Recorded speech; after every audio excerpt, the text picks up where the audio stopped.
스포츠 윤리 과목은 누구나 선택하고 있고 가장 친숙한 과목입니다. 생활 스포츠 지도사 2급 필기시험에서 가장 많이 선택하는 과목 중에 하나입니다. 암기할 부분이 있지만 고득점 합격이 가능합니다.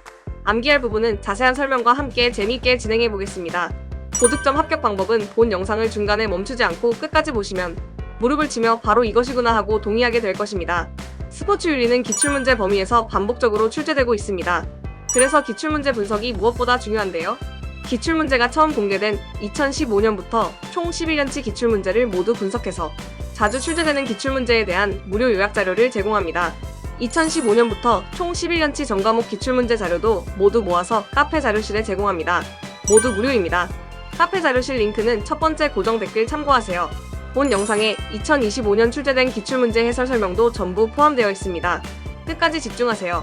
본 영상에 특별한 꿀팁 정보가 많이 포함되어 있는데요. 끝까지 보셔야 내용이 완성되며 안 보면 후회할 꿀팁 정보도 중간에 계속 제공하겠습니다.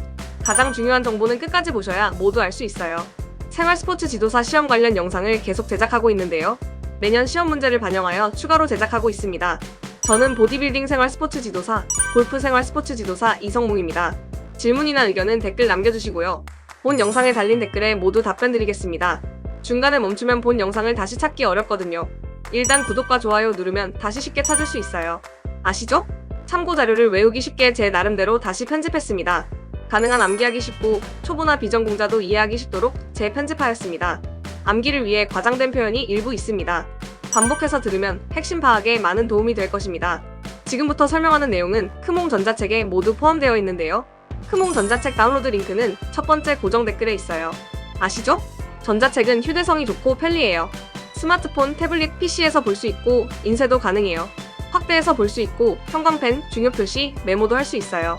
크몽 전자책을 다운로드하면 총 10개 과목이 함께 있는데요. 생활 스포츠 지도사 필기시험은 7과목 중에서 5과목을 선택하게 되는데요. 대부분 한국체육사, 윤리, 사회학, 교육학, 심리학을 선택하고 있어요. 자세한 과목 선택 방법은 별도 영상이 있어요. 첫 번째 고정 댓글 참고하세요. 스포츠 지도사는 2년 만에 총 4개의 자격증을 취득할 수 있는데요. 자세한 설명 영상이 별도로 있어요. 이것도 첫 번째 고정 댓글 참고하세요. 보디빌딩 응시하는 분은 잠시 집중해 주시고요. 제가 보디빌딩 구술시험 전자책 분야에서 4년 연속 판매 1등인데요. 보디빌딩 구술시험에서 출제되는 문제를 운동생리학, 운동역학, 그리고 유아체육론, 노인체육론 과목의 해당 부분에 별도 표시를 해놨습니다. 보디빌딩 종목이 아니더라도 유소년과 노인 응시하시는 분은 유아체육론과 노인체육론에 표시된 구술시험 문제가 동일하게 출제될 수 있으니 꼭 참고하세요. 전자책 다운로드 하신 분은 1페이지 하단에 구매 후 5점 만점 평점과 좋은 후기 부탁드립니다 라고 되어 있습니다. 5점 만점과 좋은 후기 꼭 부탁드립니다. 전자책 3페이지 상단에 구글 설문지 링크가 있습니다. 지금 보시는 것은 샘플 링크이고요. 전자책 다운로드 받으신 분은 실제 접속 링크가 있습니다. 해당 링크에 메일 주소를 입력하시면 이벤트 선물을 보내드리고 전자책이 수정되면 수정된 내용을 반영해서 추가로 메일로 보내드립니다. 떠먹여주는 핵심 요약자료도 메일로 제공합니다. 이벤트 선물과 제공되는 요약자료 샘플은 카페 자료실에 있습니다. 전자책 수정사항과 중요사항은 밴드와 카페를 통해 안내됩니다. 요즘은 오픈 채팅방을 많이 사용하는데요. 모든 질문은 오픈 채팅방에 주세요. 저를 포함해서 모든 분들이 함께 답변을 드릴 것입니다. 오픈 채팅방 주소는 밴드와 카페를 통해 안내됩니다. 스포츠 윤리 기출문제 요약자료 설명은 지금 시작합니다. 반복해서 들으실 분은 지금부터 반복해서 들으면 됩니다. 떠먹여주는 핵심 요약자료는 메일로 보내드립니다. 메일 주소 꼭 입력하시고요. 2026년 생활 스포츠 지도사 필기시험 대비 이론 강의 스포츠 윤리 시작하겠습니다. 2015년부터 총 11년 기출문제 전체가 다 있습니다. 전자책 구매하신 분은 5점 만점 평점과 좋은 후기 꼭 부탁드립니다. 옥차 보시면 제1장 스포츠와 윤리, 제2장 경쟁과 페어플레이, 제3장 스포츠와 불평등, 제4장 스포츠에서 환경과 동물 윤리, 제5장 스포츠와 폭력, 제6장 경기력 향상과 공정성, 제7장 스포츠와 인권, 제8장 스포츠 조직과 윤리, 1장부터 8장까지 빠르게 한번 보고 1장부터 자세히 보도록 하겠습니다. 제1장 스포츠와 윤리 보겠습니다. 출제 빈도는 전체 11년치 중에서 최근 5년치를 봤더니 30%이고요. 5년 동안 20문제씩 총 100문제 중에서 30문제가 출제되었습니다. 스포츠 윤리와 도덕, 사실 판단과 가치 판단, 윤리 이런 부분에서 반복적으로 출제되고 있습니다. 스포츠의 윤리적 기초, 도덕, 윤리, 선 관련해서 출제가 되고 있는데요. 어떤 문제가 출제되는지 잠시 후에 자세히 보도록 하겠습니다. 스포츠 윤리 역할 독자성에서요, 출제가 좀 되고 있는데요. 어떤 문제가 출제되는지 잠시 후에 자세히 보도록 하겠습니다. 스포츠 윤리에서 사실 판단과 가치 판단도 출제가 많이 되고 있는데요. 어떻게 구분할 수 있는지 잠시 후에 보도록 하겠습니다. 레스트의 도덕성, 구성 요소가 있습니다. 민감성, 판단력, 동기와 품성화가 있는데요. 어떻게 출제되고 있는지 잠시 후에 자세히 보도록 하겠습니다. 윤리 이론에서 의문어적 윤리하고 공리주의가 출제가 많이 되고 있는데요. 1년에 한 문제 이상 출제되고 있습니다. 어떤 문제가 출제되고 있는지 잠시 후에 자세히 보도록 하겠습니다. 윤리 이론에서 동론적 윤리 출제되고 있는데요. 어떤 문제가 출제되고 있는지 잠시 후에 보도록 하겠습니다. 윤리 이론에서 배려 윤리, 윤리적 상대주의가 있는데요. 어떤 문제가 출제되고 있는지 잠시 후에 자세히 보도록 하겠습니다. 윤리 사상에서 공자, 맹자, 노자가 출제가 많이 되고 있는데요. 어떻게 출제되고 있는지 잠시 후에 자세히 보도록 하겠습니다. 제2장 경쟁과 페어플레이 보겠습니다. 출제 빈도는 전체 11년치 중에서 최근 5년치를 봤더니 14% 출제되고 있고요. 최근 5년 동안 20문제씩 총 100문제 중에서 14문제가 출제되었습니다.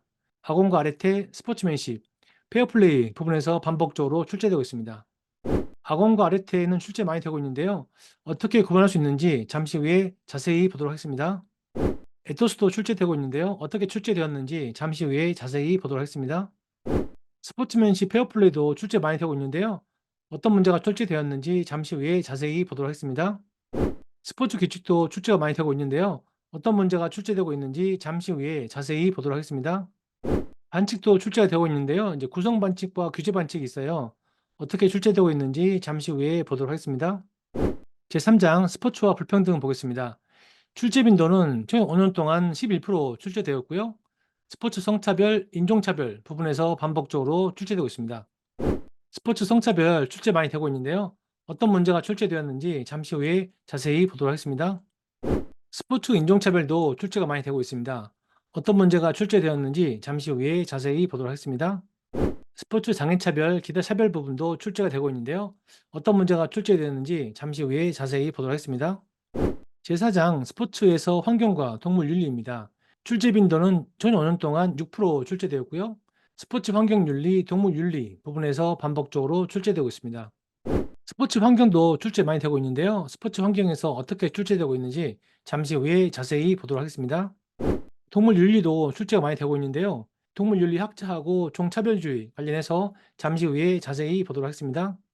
사람 이름도 출제가 많이 되고 있는데요. 테일러는 전체 3번 출제되었습니다. 잠시 후에 자세히 보도록 하겠습니다. 제5장 스포츠와 폭력 보겠습니다. 출제 빈도는 최근 5년 동안 8% 출제되었고요. 스포츠 폭력, 스포츠 성폭력, 선수 폭력, 관중 폭력 부분에서 반복적으로 출제되고 있습니다. 스포츠 폭력 관련해서 출제가 많이 되고 있고요. 보디빌딩 구술에서도 출제가 많이 되고 있어요.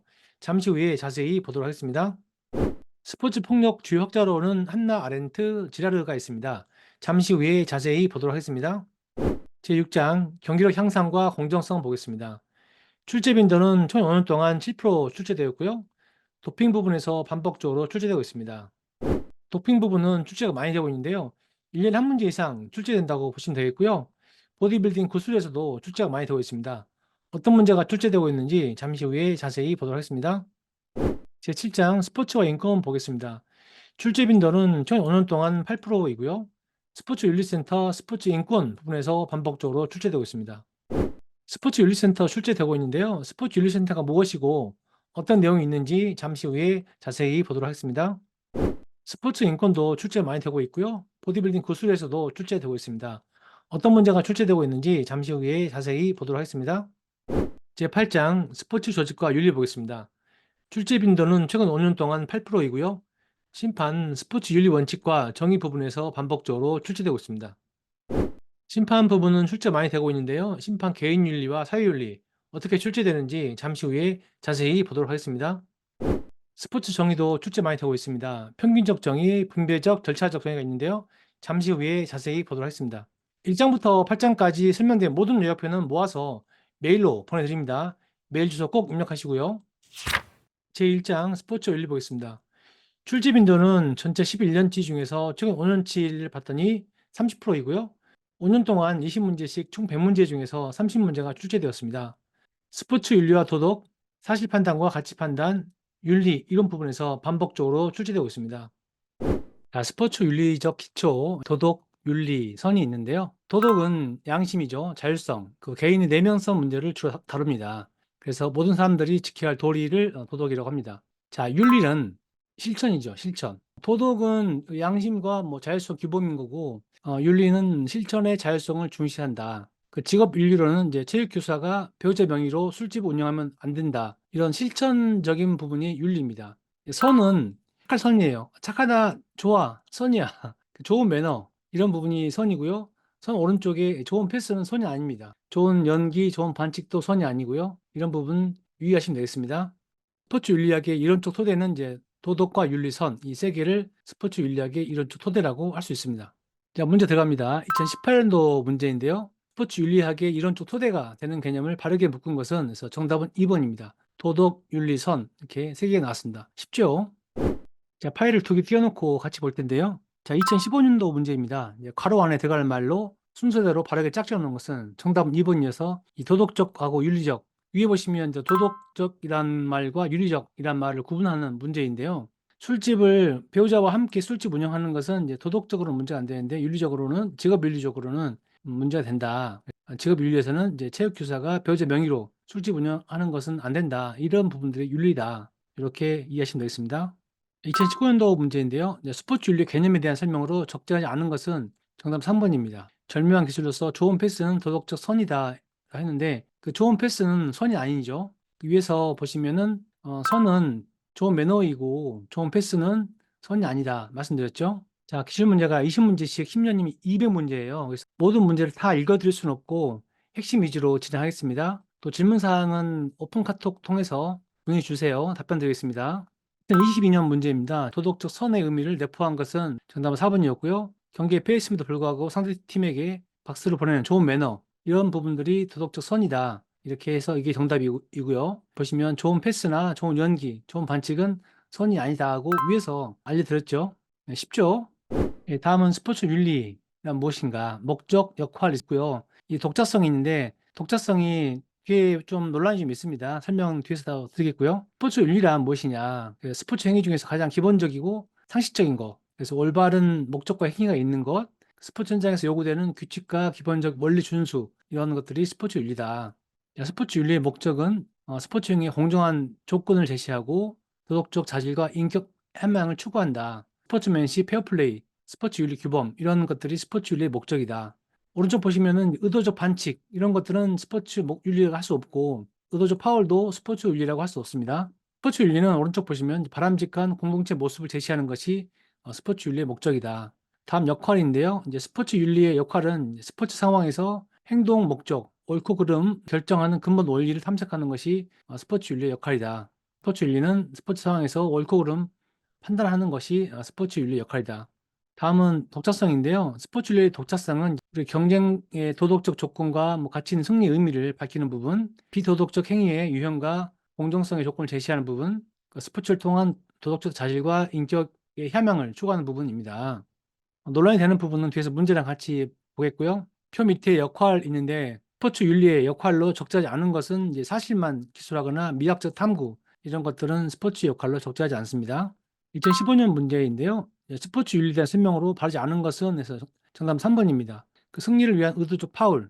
위에 보시면 표 오른쪽에 의도적 파울이 있었죠. 의도적 파울은 스포츠 윤리라고 할 수 없다고 했었죠. 문제 보시면은 스포츠 윤리란 가장 기본적이고 상식적인 것, 올바른 목적과 행위, 스포츠 현장에서 요구하는 규칙과 기본적인 원리 준수, 이런 것들이 스포츠 윤리다.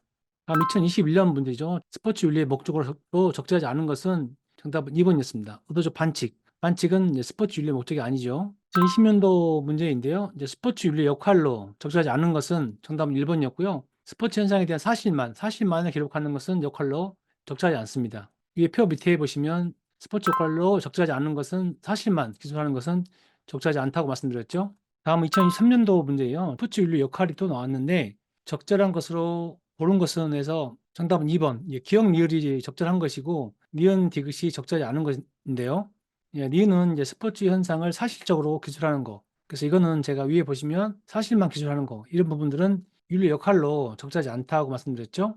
그리고 미학적 탐구. 이 부분도 표 밑에 보시면 미약식 탐구는 스포츠 적절하지 않다. 그래서 두 개가 적절하지 않고 적절한 것은 이제 기억, 니은, 기억, 니을, 스포츠 상황에서 옳고 그름 판단하는 부분, 그 윤리적 원리와 스포츠인에게 요구되는 행위 탐구 이런 것들이 스포츠 윤리 역할로 적절하다. 이렇게 볼 수 있습니다. 다음 2016년도 문제예요. 이제 스포츠 윤리의 독자성 부분인데 옳지 않은 것은 1번이었습니다. 스포츠 문제 해결과 관련하여 법의 필요성을 강조한다. 법의 필요성은 스포츠 윤리의 독자성과는 관련이 없죠. 관련 있는 부분들은 이제 경쟁의 도덕적 조건과 승리의 의미, 공정성의 조건 제시, 도덕적 자질과 인격 함양 추구하는 부분들. 그래서 이게 답이고 1번이 답이 아닌 부분이었습니다. 다음은 2024년도 이게 좀 논란이 있었습니다. 스포츠 윤리 특징으로 적절하지 않은 것은 그래서 정답 3번이었는데 스포츠 윤리 특징으로 보면은 1번 스포츠 경쟁의 윤리적 기준이다. 맞는 부분이고 올바른 스포츠 경기 방향이 된다. 4번 스포츠인의 행위가 실천의 기준이다. 스포츠 윤리 특징이라고 볼 수 있고요.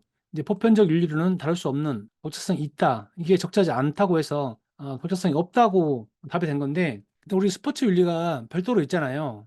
그래서 독자성이 있다라는 말도 맞는 말이고 근데 어떤 문제의 교재에는 독자성이 또 없다는 그런 교재가 있어요. 그 스포츠 윤리가 일반 윤리랑 특별히 다르지 않고 독자성이 없다 이런 교재가 있어가지고 이게 정답으로 해서 이렇게 틀리는 걸로 했는데 약간 논란이 좀 있었습니다. 이 신청했는데 수용이 안 됐어요. 또 독자성 문제가 나오지는 않을 것 같긴 한데 하여튼 그런 독자성이라는 게 스포츠 윤리가 독자적으로 우리가 있지만 일반적인 보편적 윤리학하고는 또 다른 점이 독자성이 없다 이렇게 보는 관점도 있기 때문에 일단 참고만 하시면 되겠습니다.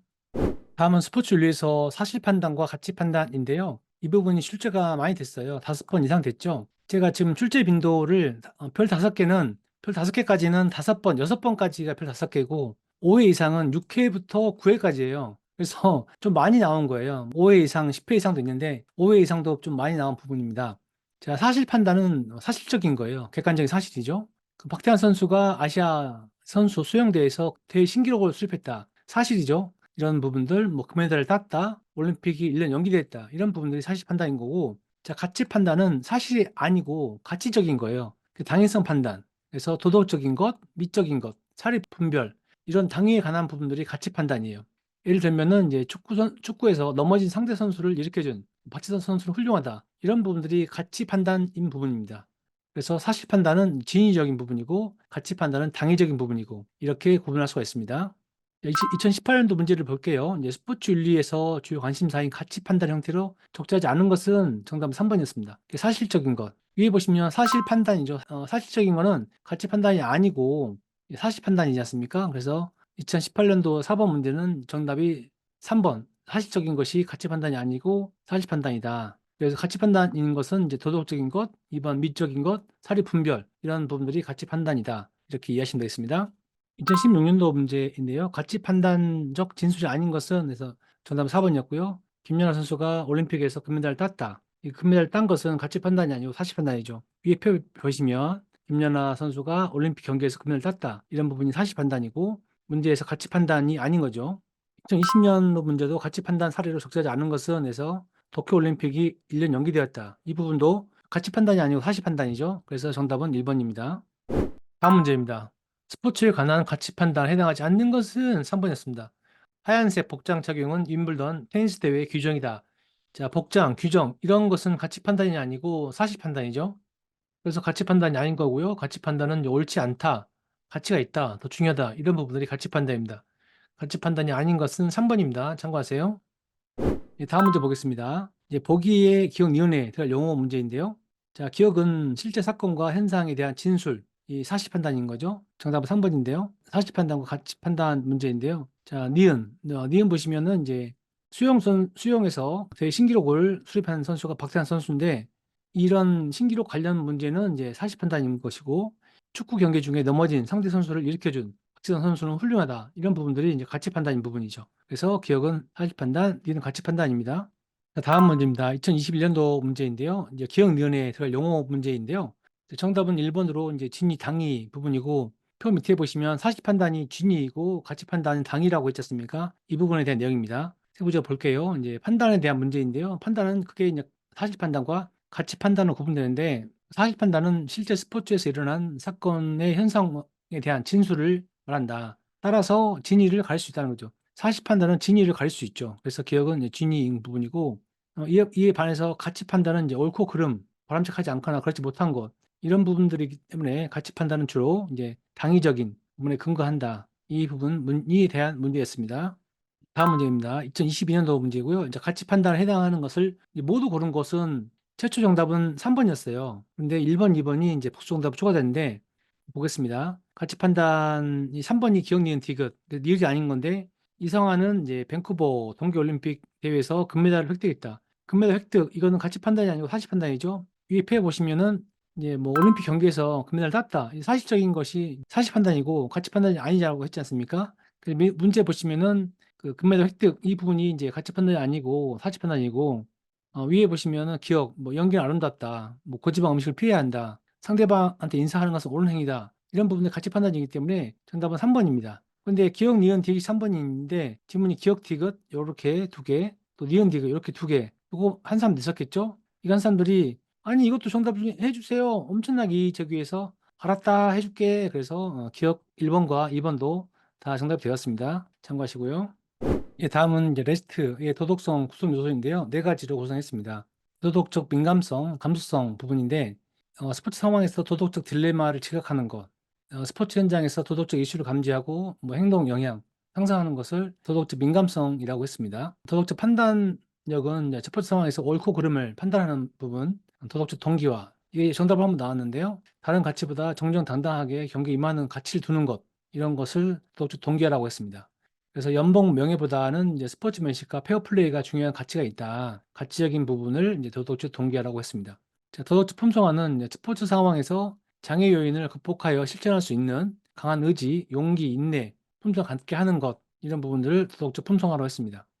문제 보겠습니다. 2019년도 문제인데요. 이제 레스트의 도덕적 사고 구성 요소 모형을 스포츠 윤리 교육에 적용한 내용이다. 기억 니은에 해당하는 것으로 바르게 연결된 것은 그래서 정답은 4번이고 도덕적 동기화인데요. 지금 가나다라 해서 위에 표 보시면 도덕적 민감성부터 판단력, 동기화, 품성화 이 부분을 해놓고 세 번째를 빈칸으로 해놓은 거죠. 그래서 정답이 도덕적 동기화가 되는데요.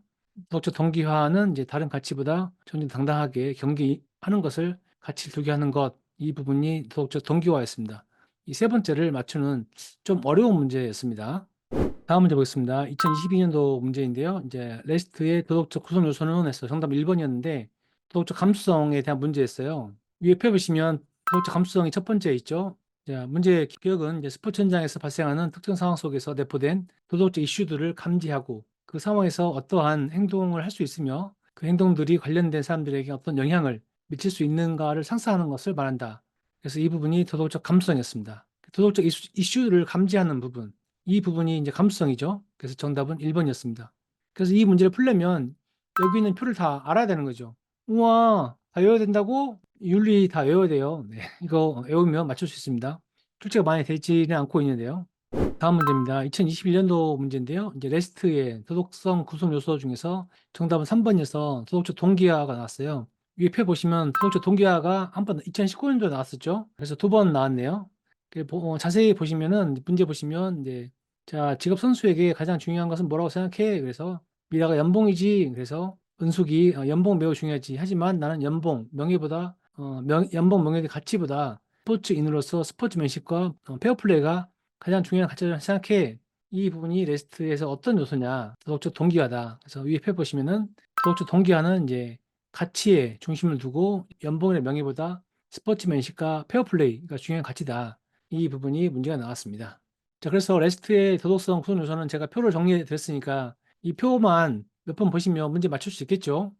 네, 다음은 이제 의문론적 윤리랑 이제 공리주의, 목적론적, 결과론적 같이 보겠습니다. 이 부분이 출제가 많이 되고 있어요. 1장에서 가장 중요한 부분이고요. 약간 어려워요. 그래서 이거는 반복해서 보시고 요 내용들을 반복해서 보시면 쉬워질 거예요. 그래서 처음에는 좀 어려운데 반복해서 보시면 쉬워집니다. 저랑 함께 같이 한번 해보겠습니다. 자, 의문론적. 너 의무야. 꼭 해야 돼. 그런 거예요. 꼭 해야 되는 거예요. 자, 의문론적은 인간이면 마땅히 도덕적 의무를 지켜야 한다. 그러니까 마땅히 해야 할 것을 의무론적이에요. 칸트가 이제 정언적 명령, 가언적 명령에서 명령을 두 개를 제시했는데, 자, 정언적, 딱 정했어. 그래서 무조건적으로 절대적으로 해야 될 것이고, 가언적이라는 것은 가언이라고 하면은 한문이 이제 거짓가 이런 건데, 그냥 가변적, 뭐 가정하다, 가짜. 가정하다 할 때 한문이랑 같은 거예요. 그래서 뭔가 조건적이고 가정하고 정해지지 않은 이런 것을 가언적인데 이거랑 대비해서 정언적 명령이 있다. 이거는 이제 무조건적으로 해야 된다. 이게 의무론적이다. 이렇게 보시면 되겠습니다.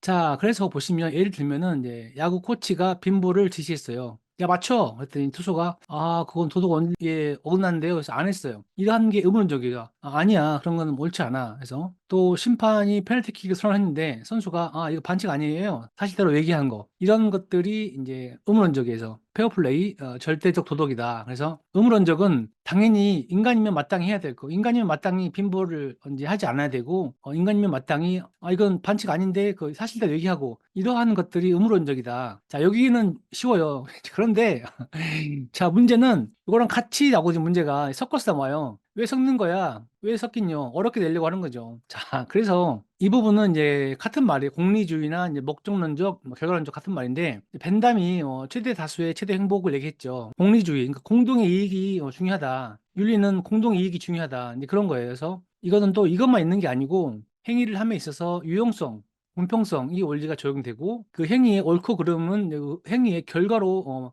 따라 결정된다. 그래서 결과와 목적이 중요하다. 이 부분이 이제 공리주의 목적론적이에요. 그 모든 스포츠의 권리는 동등하게 보장돼야 한다. 이렇게 동등하면 공평성 이게 나오면은 이제 공리주의다. 그리고 이제 선수 행동이 옳은 좋은 결과이면 도덕적으로 옳은 것이다. 예를 들어서 축구할 때 감독이 야, 거칠게 수비해. 우리 무조건 막어. 그래서 그러면 이제 B 선수가 이제 파울로 인해서 결과가 유용하면 선수 전체에게 이익을 줄 수 있다고 하면은 그건 옳을 것이라고 생각하는 거. 그러니까 이게 맞는지 틀리는지보다는 이런 것들이 이제 공리주의, 이제 목적론적, 결과론적이다. 그래서 우리 축구할 때 우리가 좀 불리할 때 파울을 해서 최대한 승부를 가져가는 거 그게 이제 옳을 것이다 하고 보는 거죠. 옳다는 것보다는 의무론적이랑은 약간 이제 대비되는 건데 하여튼 이렇게 결과가 좋으면은 이제 거친 파울이라도 다수에게 이익이 있으면 윤리적으로 옳을 것이다 하고 생각하는 거 이러한 것들이 이제 공리주의, 목적론적, 결과론적이에요. 이해되시죠? 그러니까 이게 맞다 틀리다를 따지면 안 되고 이러한 것들이 이제 공리주의, 목적론적, 결과론적 윤리다 이렇게 이해하시면 되겠습니다. 그래서 밑에 보시면 의무론적 윤리는 이제 마땅히 지켜야 할 것이고 그 행위와 의도와 동기가 중요하고요. 절대적 도덕 규칙이다. 이제 이게 의무론적이다. 다시 한번 정리해 드렸습니다. 문제 같이 보겠습니다. 자, 문제 2021년도 문제인데요. 이제 영어 맞추는 문제였어요. 사상가. 정답이 정언적이랑 칸트였는데 여기 보시면은 이제 가언적으로 하지 않고 어떠한 경우에도 선수는 반드시 행하라는 명령의 형태가 존재한다. 이 부분이 이제 의무론적 윤리의 대표 철학자 칸트의 정언적 명령이었죠. 그래서 정언적 칸트. 위에 보시면 이제 칸트 정언적 있습니다. 다음 문제 보겠습니다. 보기 내용과 밀접한 것. 자, 보기는 이제 정답이 정언 명령이었는데 정정당당하게 하는 거 어떠한 경우에도 최선을 다해야 된다. 운동선수는 페어플레이를 해야 된다. 이 부분이 정언 명령입니다. 위에 페어 보시면 의문문적 오른쪽 보시면 밑에 페어플레이 부분 있죠? 뭔가 좀 공정하게 하는 부분 이런 것들이 이제 의문문적 윤리다. 그래서 밑에 문제 보시면 정답은 정언 명령이었고요. 칸트 명령을 정언 명령과 이제 가언 명령으로 제가 구분했다. 칸트가 다 했다. 그래서 정언 명령은 내가 원하지 않는 일을 남에게 하지 말라. 조건 없이 지켜야 할 도덕 규칙이다. 정정당당 페어플레이 이러한 것들이 정언명령이다. 참고하시고요. 다음으로 2016년도 문제는 이제 보기 사례에서 투수가 선택한 윤리체계는 정답은 의무론이었는데 야구에서 투수가 빈볼 던지라고 했는데 투수가 이거는 원칙에 어긋난다고 해서 정상적으로 투구했다. 안 따른 거죠. 이게 이제 의무론이다. 다음 2018년도 문제도 같은 문제예요. 이제 윤리 이론 맞추는 거였는데 정답이 의무론이었고 심판이 페널티킥을 선언했는데 선수가 내가 스스로 넘어졌지 반칙이 아니다 말하는 거 이러한 것들이 이제 의무론이죠. 최근 우리나라에서도 손흥민 선수가 이제 그렇게 또 했죠. 이게 이런 부분들이 의무론이다. 다음 문제 보겠습니다. 20년도 문제인데요. 이거는 지문이 많으면 좀 복잡합니다. 지문이 많으면 생각할 게 많거든요. 자, 문제는 이제 의무론적 도덕 추론에 해당하는 것을 고르시오 해서 정답은 2번이었고, 자, 기억, 니은, 미음. 위에 빨간색이 정답이었고요. 정답이 아닌 거 먼저 보겠습니다. 자, 니은 보시면 행위를 함에 있어서 유용성의 원리, 공평성의 원리 적용된다. 이게 의무론이 아니고 목적론이죠. 위에 보시면은 행위를 함에 있어서 유형성의 원리, 공평성의 원리 이런 것들이 이제 공리주의, 목적론적 윤리라고 했죠. 자, 밑에 문제에서 3번 디귿 보시면은 이제 행위의 옳고 그름은 그 행위로 인해 발생하는 결과에 따라 결정된다. 위에 표 보시면 이제 공리주의에서 그 행위로 인해 발생되는 결과에 따라 결정된다. 이게 목적론적이죠. 문제 보시면 의문론적에 해당하지 않기 때문에 해당하는 것은 이제 기억, 니을, 미음입니다. 자, 기억 보시면 뭐 절대적인 도덕 규칙, 니을 보시면 정언적 도덕 추론, 미음 보시면 선의지, 목적은 수단을 정당할 수 없다. 부분들이 의문론적이었기 때문에 정답은 2번이었습니다. 다음 2022년도 의문론적 도덕 추론에 해당하는 것만을 모두 고른 것은에서 이제 복수 정답이 추가되는데 이 모두 고르면 이 복수 정답이 가끔 되더라고요. 자, 원래 정답은 4번이었죠. 3번이 이제 복수 정답으로 추가됐는데 이제 보겠습니다. 밑에 보시면은 이제 원래 정답인 4번은 이제 기억, 니을, 미음 밑에 맨 밑에 3개였는데 지금 니은까지 정답으로 추가돼서 3번도 복수 정답이 되었습니다. 자, 의문론적 도덕 추론에 해당하는 것만인데 아는 거 먼저 볼게요. 자, 1번. 음론적 도덕 추론은 이제 가언적 도덕 추론이다. 그래서 가언적이란 말이 안 맞죠. 그 가언적이 아니고 정언적이죠. 네. 참고하시면 되겠고 이게 그래서 1번이 정답이 아니고 니은 보시면 스포츠 지도자, 선수 등의 행위 주체에 초점을 맞추고 있다. 이게 약간 애매해요. 이게 음론적이라고 보기도 그렇고 아니라고 보기도 그렇고 약간 애매한 부분이 있어가지고 이것도 해줘 막 그래가지고 이인치 말해서 알았다 이거 해줄게 그래서 이것도 이제 정답으로 추가됐습니다. 원래 맞는 거 보시면 디귿 보시면 절대적인 도덕 규칙 의문론적이죠. 예, 선수가 갖춰야 할 뭐 내적인 태도 이런 부분들, 정정당당한 부분들, 착한 의지, 선의지 이런 부분들이 의문론적에 속하기 때문에 정답은 4번이었고 3번도 정답으로 해줬다. 참고하시고요. 다음 문제 보겠습니다.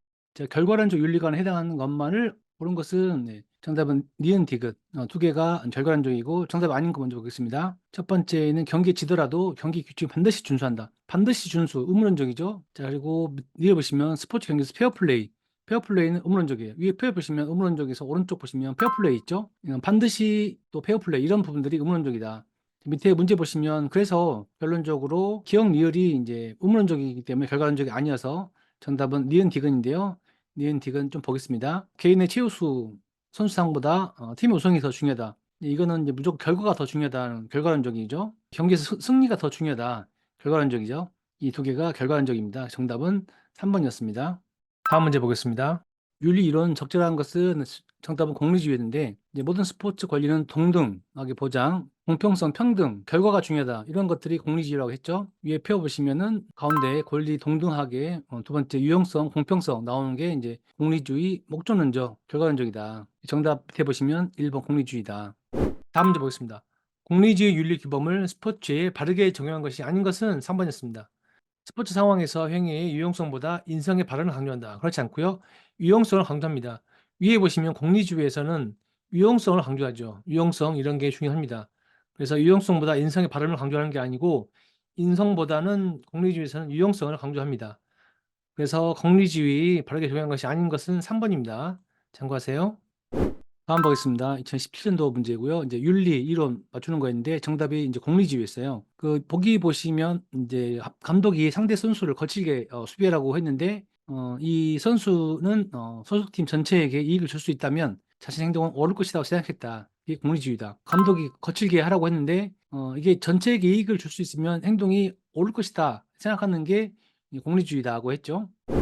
2017년도 문제인데요. 문제 보시면 윤리 이론의 난점 부분인데요. 이 윤리 이론 난점이 몇 개 나오는데 이게 좀 어려워요. 저랑 같이 보겠습니다. 자, 윤리 이론 난점으로 옳은 것은 했습니다. 그래서 보시면은 이제 보복성 빈볼 지시했는데 이 투수가 이제 부상을 입히는 행위는 도덕적으로 옳지 않다고 판단했다. 의문론적 윤리죠. 그러니까 의문론적 윤리의 난점이에요. 정답 2번인데 의문론적 윤리는 도덕 규칙 간의 갈등 상황에서 실질적인 해결책을 제시하지 못할 수 있다. 이 부분이 음모론적 윤리의 난점입니다. 자, 다음은 이제 그 다음 연도 2018년도 문제인데요. 윤리적 입장의 난점으로 볼 수 없는 것은 했어요. 더 헷갈리죠? 정답이 2번인데 지문 보시면 보기 보시면 이제 A팀 감독이 의도적 반칙을 해서 부상을 입히라고 작전 지시를 했고 조장 고민 끝에 실행에 옮겼어요.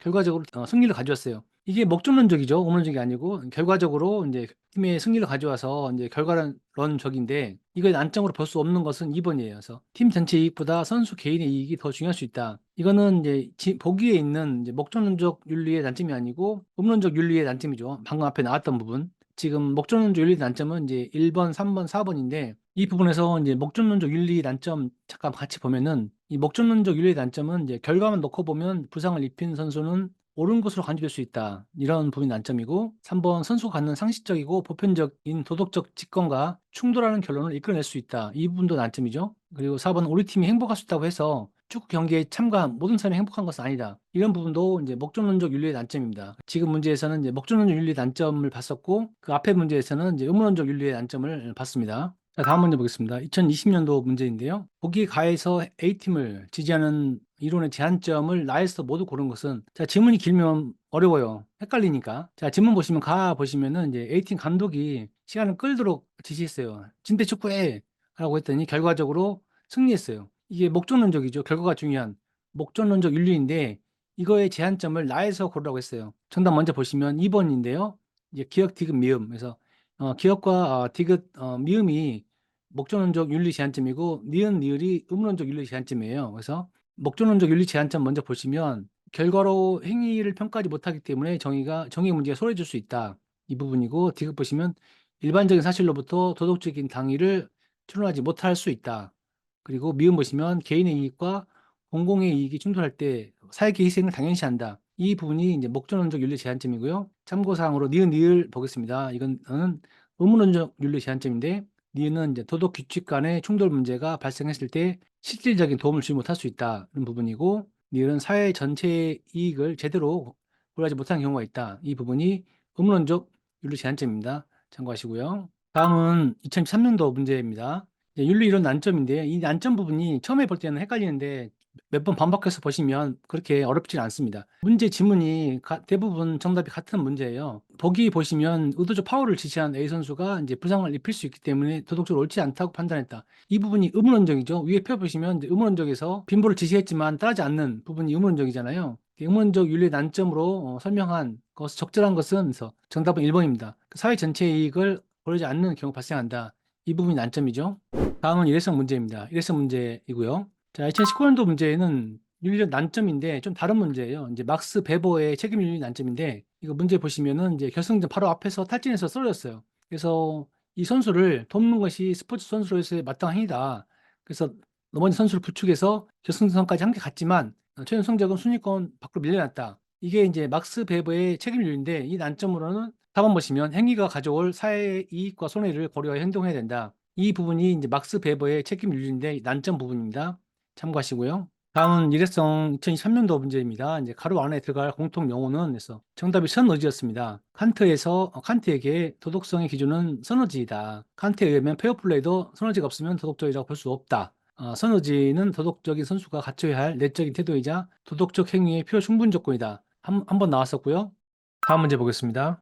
정답이 공리주의인데 공리주의에서 좀 더 자세하게 나왔어요. 자, 지문 보시면 나는 경기에 참여할 때마다 나의 행동 하나가 가능한 많은 사람이 만족하는 데 기여할 수 있도록 노력한다. 이게 공리주의입니다. 그래서 공리주의는 이제 행위나 행동이 사람들 만족에 기여한 노력을 공리주의라고 하고, 자, 규칙과 제도적, 직관적 공리주의를 설명을 좀 해놨어요. 그래서 또 나올 수 있어서 설명을 좀 더 드리면, 이제 규칙 공리주의는 이제 규칙이 최대 행복이다. 3번의 제도적 공리주의는 제도가 최대 행복이다. 4번 직관적 공리주의는 개인의 직관적 판단이 매우 중요하다. 이런 부분입니다. 예, 참고하시면 되겠습니다. 다음 문제 보겠습니다. 보기의 주장과 가장 밀접한 관련이 있는 것이 무엇입니까? 네, 원래는 4번이었는데 1, 3번 복수 정답을 해서 다 맞으면 처리됐습니다. 지금 승자와 패자 만족도 관련 문제에 있는데요. 이제 공리주의를 하려고 했는데 서로 좀 연관이 좀 있는 부분이 있어가지고 다 맞으면 처리됐습니다. 참고하시고요. 다음 문제 보겠습니다. 칸트의 음론에서 보기 속 A와 B의 태도에 부합하는 행위 유형이 무엇입니까? 정답 1번. 의무에서 나온 행위가 A라는 얘기고 B는 의무에 합치하는 행위라는 얘기인데요. 함께 보겠습니다. 선생님이 도핑을 하면은 경기 결과가 달라질 수 있는데 여러분 왜 하지 않나요? 맞습니다. A는 전 도핑이 공정하지 못한 행위이기 때문에 하지 않아요. 제 실력을 인정받고 싶어요. 당연한 거죠. 그래서 칸트의 의무론적 보시면은 인간이 마땅히 해야 할 이런 부분이 의무에서 나온 부분이죠. 그래서 정답은 의무에서 나온 행위 이 부분이고요. B는 전 사실 도핑 검색 걸리면 처벌받으니까 하고 싶어도 못해요. 이것은 당연한 의무보다는 의무에 합치하는 행위라고 볼 수 있습니다. 그래서 정답은 1번입니다. 참고하세요. 다음 문제 보겠습니다. 의무주의 윤리 규범에 근거할 경우에 보기 괄호 안에 들어갈 내용으로 옳은 것은 2번이었습니다. 나는 반칙을 하지 않으려고 노력한다. 왜냐하면 뭐뭐 때문이다. 반칙을 하는 것은 옳지 않기 때문이다. 마땅히 지켜야 할 이런 부분들이 의무주의인 거죠. 정답은 2번입니다. 참고하세요. 자, 이렇게 해서 의문론적 윤리랑 공리주의, 목적론적 윤리, 결과론적 윤리를 살펴봤습니다. 문제 보시고 자주 보시면 이해가 될 거고요. 여기는 요약표 보시면 문제 맞출 수 있겠죠. 자, 넘어갑니다. 다음은 덕론적 윤리입니다. 덕윤리라고도 하는데요. 최근에도 출제가 되고 있어요. 출제 빈도는 높지 않은데 같이 보겠습니다. 자, 덕론적 윤리는 도덕적 행위는 행위자의 덕, 품성에 의해서 정해진다라고 보는 게 덕론적 윤리입니다. 행위자가 중요한 거죠. 예를 들면 프로야구 선수는 매 경기마다 더위에 고생하는 어린 볼보이들을 위해 시원한 음료를 제공했다. 이게 덕, 품성에 관한 문제죠. 스포츠 상황에서의 행위의 정당성보다 개인의 인성을 강조하는 게 덕윤리다. 비윤리적 행위는 스포츠인의 올바르지 못함, 품성에서 비롯된다. 미덕은 드러내는 행동은 옳은 것이고 악덕 행동은 그릇된 것이다 라고 보는 게 덕윤리입니다. 자, 이렇게 참고를 하시고 문제 보겠습니다.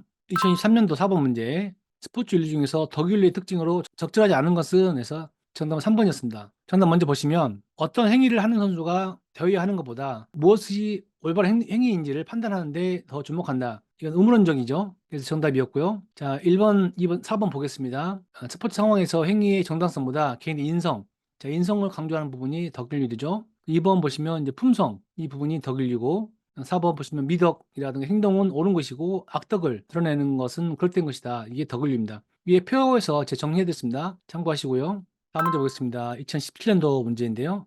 자, 재현이가 주장하는 윤리 이론에 해당하는 것으로 옳지 않은 것은 했습니다. 정답은 1번이었고요. 자, 재현이가 난 윤리에서 중요한 것은 그 행위자의 내면의 품성에 대한 판단이며 도덕적 행위의 실천이라고 생각해. 그래서 그 품성이니까 정답은 이게 덕론적 입장인데 자, 1번 보시면 행위의 주체보다는 행위 자체에 초점을 맞추고 있다.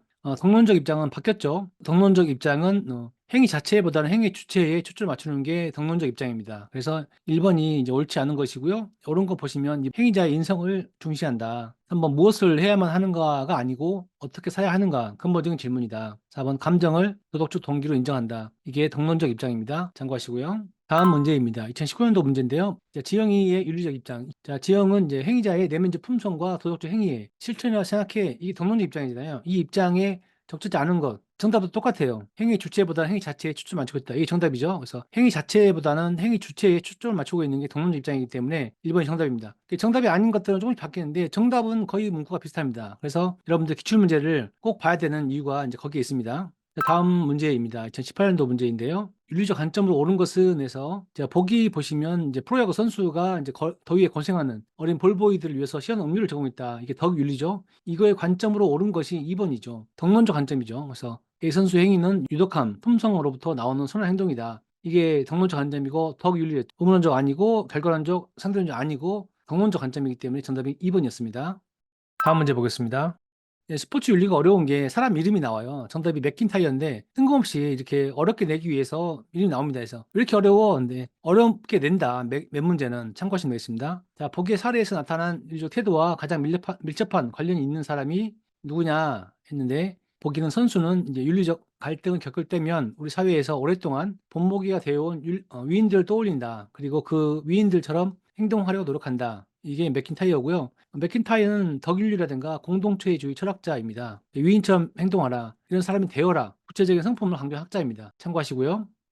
자, 이렇게 해서 동론적 윤리, 덕윤리 문제 봤습니다. 자, 이렇게 요약해드렸으니까 이거 보시면 문제 맞출 수 있겠죠? 그리고 여기 있는 요약표는 모아서 또 메일로 보내드립니다. 그래서 요약표만 보시면 여러분들이 고독 좀 할 수 있습니다. 참고하시고요.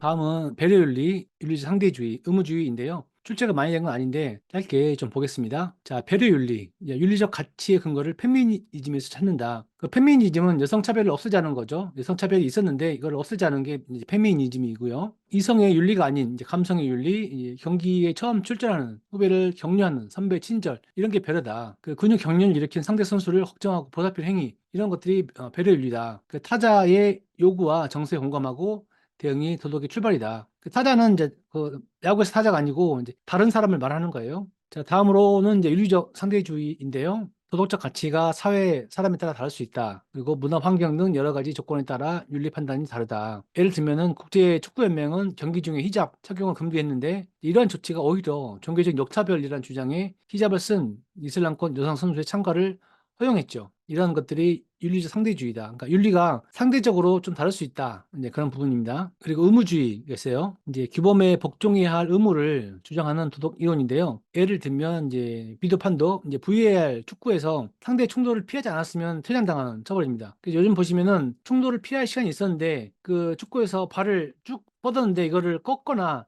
충돌을 피하려고 하지 않으면 퇴장당해요. 이런 부분들이 이제 의무주의다. 참고하시고요. 다음 문제 보겠습니다. 윤리 이론은에서 정답이 배려 윤리였어요.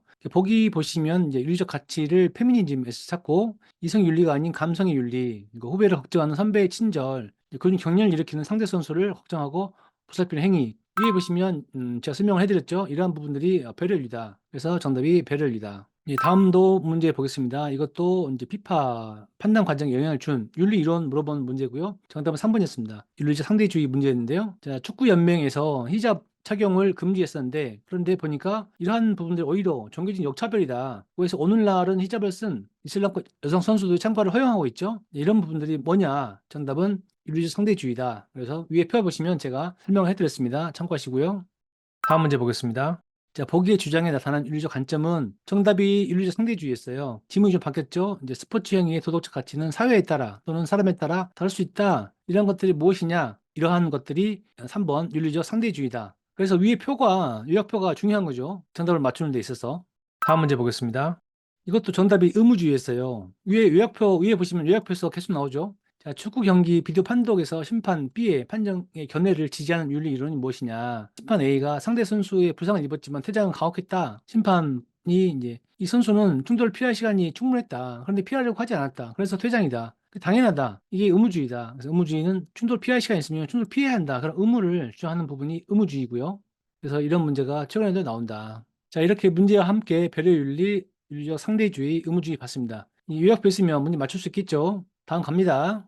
자, 다음은 이제 공자, 맹자 이야기입니다. 노자. 자, 공자, 맹자, 노자 이 부분이 출제가 많이 되고 있어요. 출제가 10회 이상이고요. 자, 1장 마지막 부분이고요. 1장에서는 앞에서 보았던 이제 의무론적, 너 의무야, 꼭 해야 하는 의무하고 공리주의, 목적론적, 결과론적 이 부분이 중요하고 공자, 맹자 이 부분을 외우면은 엄청 고득점 한다. 근데 쉽지 않다. 출제가 많이 되는 부분이니까 앞에 의무야 그 부분하고 공자, 맹자 부분은 이제 외우시면 여러분들이 윤리에서 고득점 할 수 있습니다.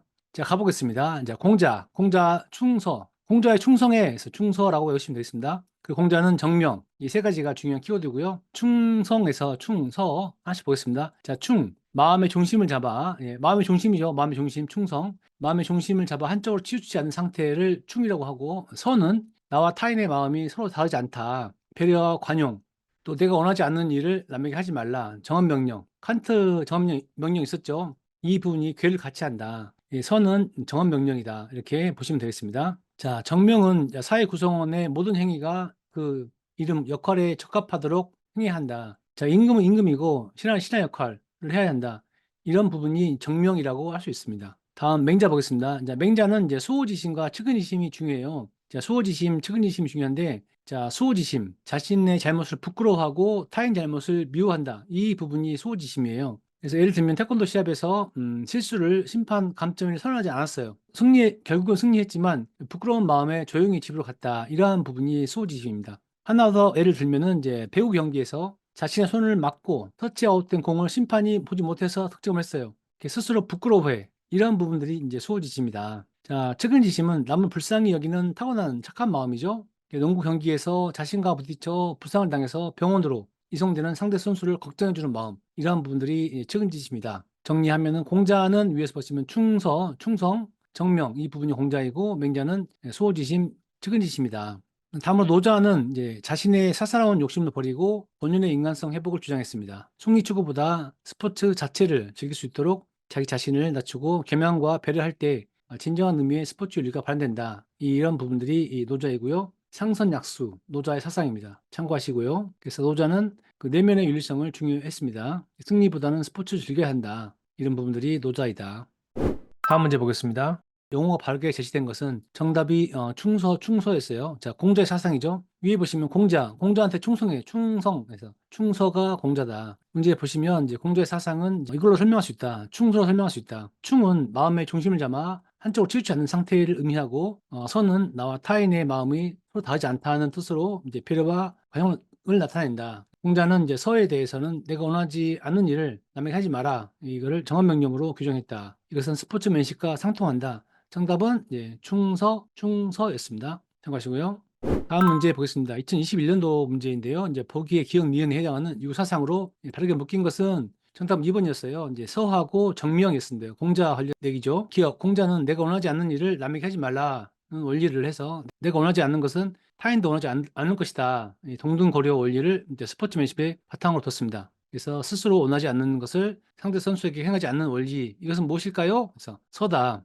위에 보시면, 요약해 보시면 서가 이제 나와 타인의 마음을 서로 다르지 않다. 배려와 관용, 원하지 않는 일을 남에게 하지 말라. 정언명령이라고 제가 요약해 드렸죠. 스포츠맨십이 정언명령에 해당합니다. 문제 보시면 니은 보시면 이제 사회 구성원의 모든 행위가 그 이름에 적합하도록 행해야 한다. 임금은 임금답고, 신하는 신하답고, 아버지는 아버지답고, 자식은 자식답아야 한다. 이 부분이 무엇이냐? 정명이다. 이 요약해 보시면 이제 정명 부분이 이제 사회 구성원 모두가 이름 역할에 따라서 적합하도록 행해야 한다. 임금은 임금, 신하는 신하 이렇게 나오면 정명이다. 그래서 정답은 서하고 정명이었습니다. 참고하시고요. 자, 다음 보겠습니다. 2020년도 문제인데요. 이제 맹자의 사상이 있어요. 위에 보시면 맹자의 사상은 이제 수호지심과 측은지심 두 개인데 둘 중에 무엇일까요? 그래서 정답은 1번이었고 이제 수호지심 문제였습니다. 문제 보시면 이제 선수가 실수로 경기장 한계선을 넘어서 선수가 패배해야 할 상황이었는데 심판이 이제 감점 선언하지 않았어요. 결국 A 선수가 승리했지만 이제 부끄러운 마음에 팀 동료들과 승리를 나누지 않고 조용히 집으로 돌아갔다. 이게 무엇일까요? 수호지심입니다. 다음 문제 보겠습니다. 보기 기억 니은과 관련된 맹자의 사상이 바르게 연결된 것은 2번 측은지심과 수호지심인데요. 자, 기억 보시면은 농구 경기에서 자신과 부딪혀서 부상을 당해서 병원으로 이송되는 상대 선수를 걱정해주는 마음. 위에 보시면 농구에서 자신과 부딪혀 상대의 선수를 걱정할 마음. 이런 부분들이 측은지심이죠. 첫 번째는 측은지심이고요. 니은 보시면 배구 경기에서 자신의 손을 맞고 터치아웃된 공을 심판이 보지 못해서 자기 팀이 득점했을 때 스스로 부끄러운 마음. 위에 보시면 이제 배구 경기에서 자신의 손을 맞고 터치아웃된 공을 심판이 보지 못해서 득점했을 때 스스로 부끄러운 마음, 이런 부분들이 수호지심이죠. 그 정답은 두 번째는 이제 수호지심입니다. 정답 2번 측은지심과 수호지심이었습니다. 참고하세요. 다음 문제 보시면 보기 사례에서 기억에 해당하는 심판의 자질과 니은에 해당하는 맹자의 사단이 무엇입니까? 했습니다. 자, 보시면 맹자의 사단은 네 가지 마음이죠. 이제 수호지심, 측은지심, 사단지심, 십이지심 중에서 맞추라는 문제였는데요. 자, 기억은 배구할 때 A 심판이 최근 개정된 규칙을 정확히 몰라서 오심을 했습니다. 이런 부분들은 심판의 전문성이죠. 심판 전문성이고, 다음으로 심판 관련해서 오심임을 알았는데 심판에 대한 징계가 걱정돼서 침묵했어요. 그 시합 끝난 후에 이제 B의 심판은 양심의 가책을 지우지 못하고 활동을 중단했다. 이런 부분들은 수호지심이죠. 수호지심은 위에서도 말씀드렸는데 스스로 부끄러운 마음, 이런 부분들이 수호지심입니다. 정답은 2번입니다. 참고하세요. 자, 다음 문제입니다. 2016년도 문제입니다. 자, 마라톤 경기에서 넘어진 상대 경쟁자를 부축해주는 선수의 마음. 정답은 측은지심이었습니다. 위에 보시면 측은지심 있죠? 남을 불쌍히 여기는 마음. 자, 다음 문제 보겠습니다. 2019년도 문제인데요. 이제 복에서 설명하는 스포츠에 대한 입장으로 적절한 사상가는 정답은 4번 노자였습니다. 노자도 한 번씩 나오죠. 승리 추구가 팽배하는 현대 스포츠 현장에서 승리 추구보다 스포츠 자체를 즐길 수 있도록 자기 자신을 낮추고 겸양과 배려로 상대를 대할 때 진정한 의미의 스포츠 윤리가 발현된다. 누구냐? 노자. 위에 노자 보시면 승리 추구보다 스포츠 자체를 즐길 수 있도록 자기 자신을 낮추고 겸양과 배려를 할 때 진정한 의미의 스포츠 윤리가 발현된다. 이는 노자다. 정답이 노자입니다. 자, 이렇게 공자와 맹자, 노자 정리됐습니다. 자, 이렇게 정리했으니까 공자, 맹자 문제 나오면 맞출 수 있겠죠? 자, 2장으로 넘어가겠습니다. 제2장 경쟁과 페어플레이 보겠습니다. 출제 빈도는 전체 11년치 중에서 최근 5년치를 봤더니 14% 출제되고 있고요. 최근 5년 동안 20문제씩 총 100문제 중에서 14문제가 출시되었습니다. 아공과 아레테, 스포츠맨십, 페어플레이 부분에서 반복적으로 출제되고 있습니다. 아곤하고 아레테 먼저 보겠는데요. 출제 빈도는 5회 이상 많이 출제되는 부분입니다. 자, 아곤은 승리 추구인데요. 아곤은 이제 경쟁과 승리를 추구합니다. 그래서 스포츠의 긴장, 흥미 요소이다. 아곤은 타인과의 비교를 전제합니다. 이게 중요한 부분이거든요. 타인과의 비교, 전제한다. 카이오가 구분한 이제 놀이 요소 중 경쟁성을 기반으로 한 스포츠라고 할 수 있고요. 정리하면은 아곤은 승리 추구고, 이제 오른쪽 보시면 스포츠 경기의 긴장과 흥미를 불러일으킨다. 타인과 비교한다. 이게 핵심이고요. 자, 아레테는 이제 탁월성을 추구하는 건데, 아레테는 이제 악원보다 더 포괄적인 개념이에요. 타인을 비교하지 않고요. 아레테는 신체적, 도덕적 탁월성을 추구합니다. 그래서 운동선수가 갖춰야 할 덕목에서 탁월성 또는 덕 이런 부분들이 아레테입니다. 자신에게 주어진 모든 가능성을 최대한 활용하여 최고의 실력을 정당하게 발휘하고자 하는 마음가짐과 태도, 이 아레테이고요. 운동선수로서 아무리 뛰어난 능력을 갖추었더라도 인간의 본질인 도덕성이 부족하면 뛰어난 선수가 될 수 없다. 이런 부분들이 아레테입니다. 자, 이게 두 개를 외워야 되는데 제가 암기 방법을 적어놨습니다. 자, 악원은 승리고 아레테는 탁월성인데 자, 악원, 전쟁에서 악원 오면 승리하고 안 오면 아래쪽으로 탁월하게 도망가. 그래서 악원은 승리고 아레테는 탁월성. 이렇게 암기하시면 되겠습니다. 좀 뻘쭘하네요. 문제 보시겠습니다. 2022년도 문제인데요. 이제 악원과 아레테에 대한 설명으로 옳지 않은 것은 그래서 정답 2번이었는데요. 악원은 타인과의 비교를 전제하지 않는다고 되어 있는데 비교를 전제를 하죠. 위에 보시면 악원은 이제 타인과의 비교를 전제를 한다. 가장 큰 차이점이라고 할 수 있습니다. 아레테가 타인과의 비교를 하지 않습니다. 그래서 악원은 경쟁과 승리를 추구하고 아레테는 악원보다 더 포괄적인 개념이고 아레테는 신체적, 도덕적 탁월성을 추구한다. 참고하시고요. 다음 보겠습니다. 이제 카이오와가 구분한 놀이의 요소 중 경쟁성을 기반으로 한 스포츠와 관련 있는 것은 경쟁성 그러면 이제 악원이죠. 정답은 1번이고요. 다음 문제입니다. 운동선수가 갖춰야 덕목으로서 탁월성 또는 덕으로 번역될 수 있는 용어는 그래서 정답은 아레테입니다. 위 암기 보시면 이제 아레테는 탁월 이렇게 암기하시면 되겠습니다. 아레테 탁월. 다음 문제입니다. 용어 문제인데요. 정답은 아레테였는데요. 스포츠 선수의 아레테는 자신에게 주어진 모든 가능성을 최대한 활용하여 최고 실력을 정당하게 발휘하고자 하는 마음가짐과 태도라고 할 수 있다. 정답은 아레테였습니다. 위에 아래테 보시면 이제 자신에게 주어진 모든 가능성을 최대한 활용하여 최고의 실력을 정당하게 발휘하고자 하는 마음가짐과 태도 이런 것이 아레테다. 다음 보시면 21년도 최근 문제이죠. 이제 영어 문제인데요. 정답은 아레테였습니다. 그래서 인간의 본질인 도덕성이 부족하면 훌륭한 선수가 될 수 없다. 이런 까닭에 신체적 탁월성과 도덕적 탁월성을 겸비했을 때 비로소 훌륭한 선수가 되는 것이다. 이 용어는 이제 아레테, 탁월성 아레테. 제 위에 보시면 아래쪽 탁월, 아래는 탁월, 아레테다. 이렇게 암기하시면 되겠습니다.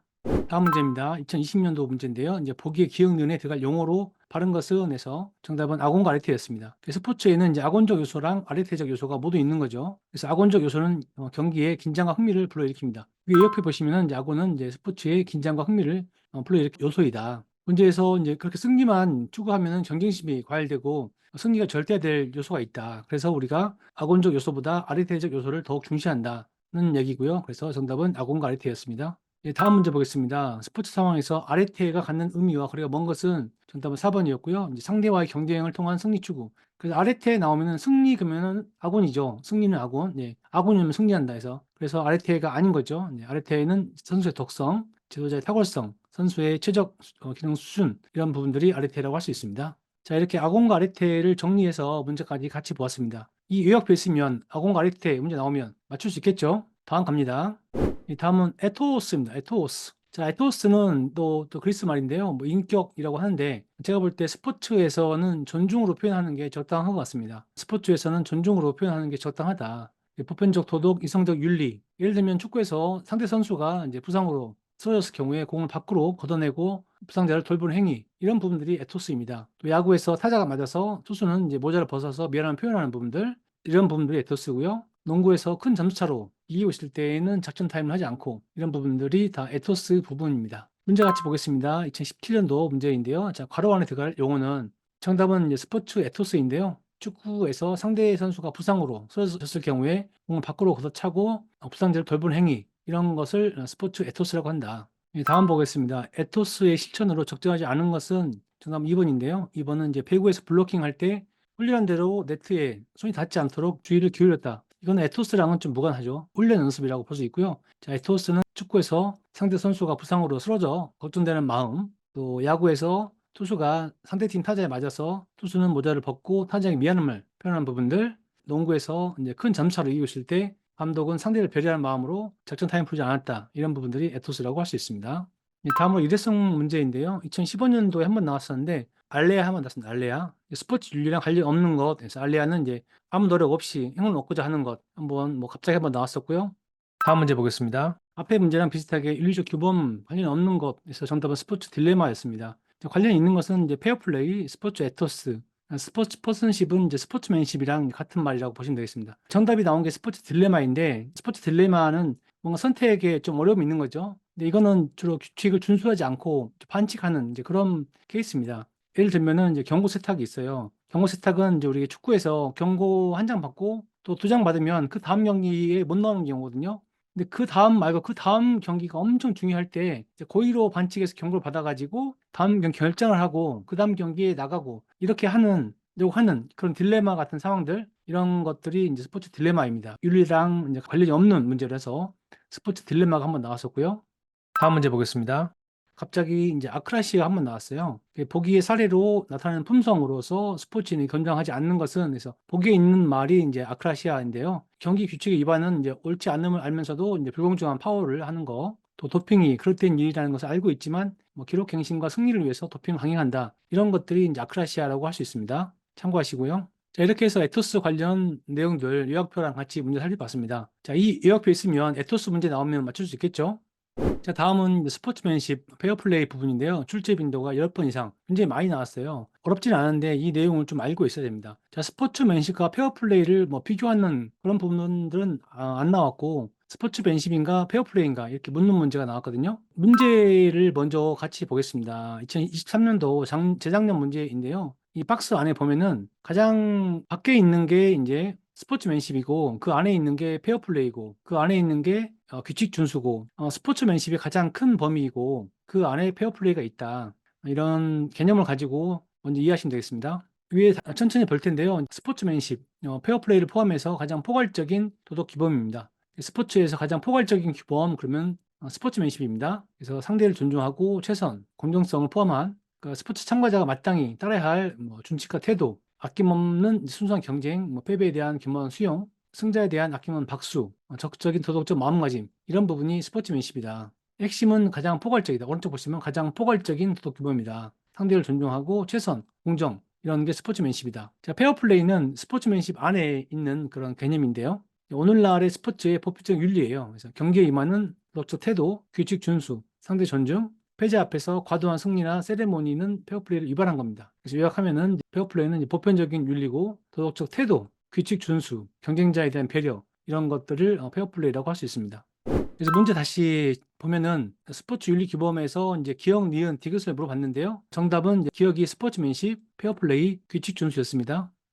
다음 문제도 기억, 니은에 맞는 용어 문제였습니다. 정답은 스포츠맨십, 페어플레이였습니다. 스포츠맨십은 스포츠인이 마땅히 지켜야 할 준칙과 갖춰야 할 태도, 페어플레이는 스포츠인이 지켜야 할 정정당당한 행위로서 경쟁자에 대한 배려. 위에 보시면 이제 스포츠맨십은 이제 마땅히 지켜야 할 준칙과 태도이고, 페어플레이는 경쟁자에 대한 배려, 이런 부분들이 키워드라고 할 수 있습니다. 문제 보시면은 기억, 이제 스포츠맨십은 페어플레이에 비해서 보다 일반적이고 보편적인 윤리 규범이다. 보편적 윤리 규범은 이제 스포츠맨십이라고 할 수 있습니다.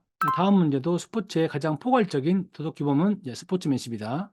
다음도 용어 문제인데요. 정답은 스포츠맨십이었습니다. 그래서 용어 문제에서 스포츠맨십이나 페어플레이나 둘 중에 하나 나오거나 두 개 같이 나오거나 이렇게 하거든요. 스포츠맨십과 페어플레이 중에서 선택하라, 이런 문제는 현재까지는 없는 것 같아요.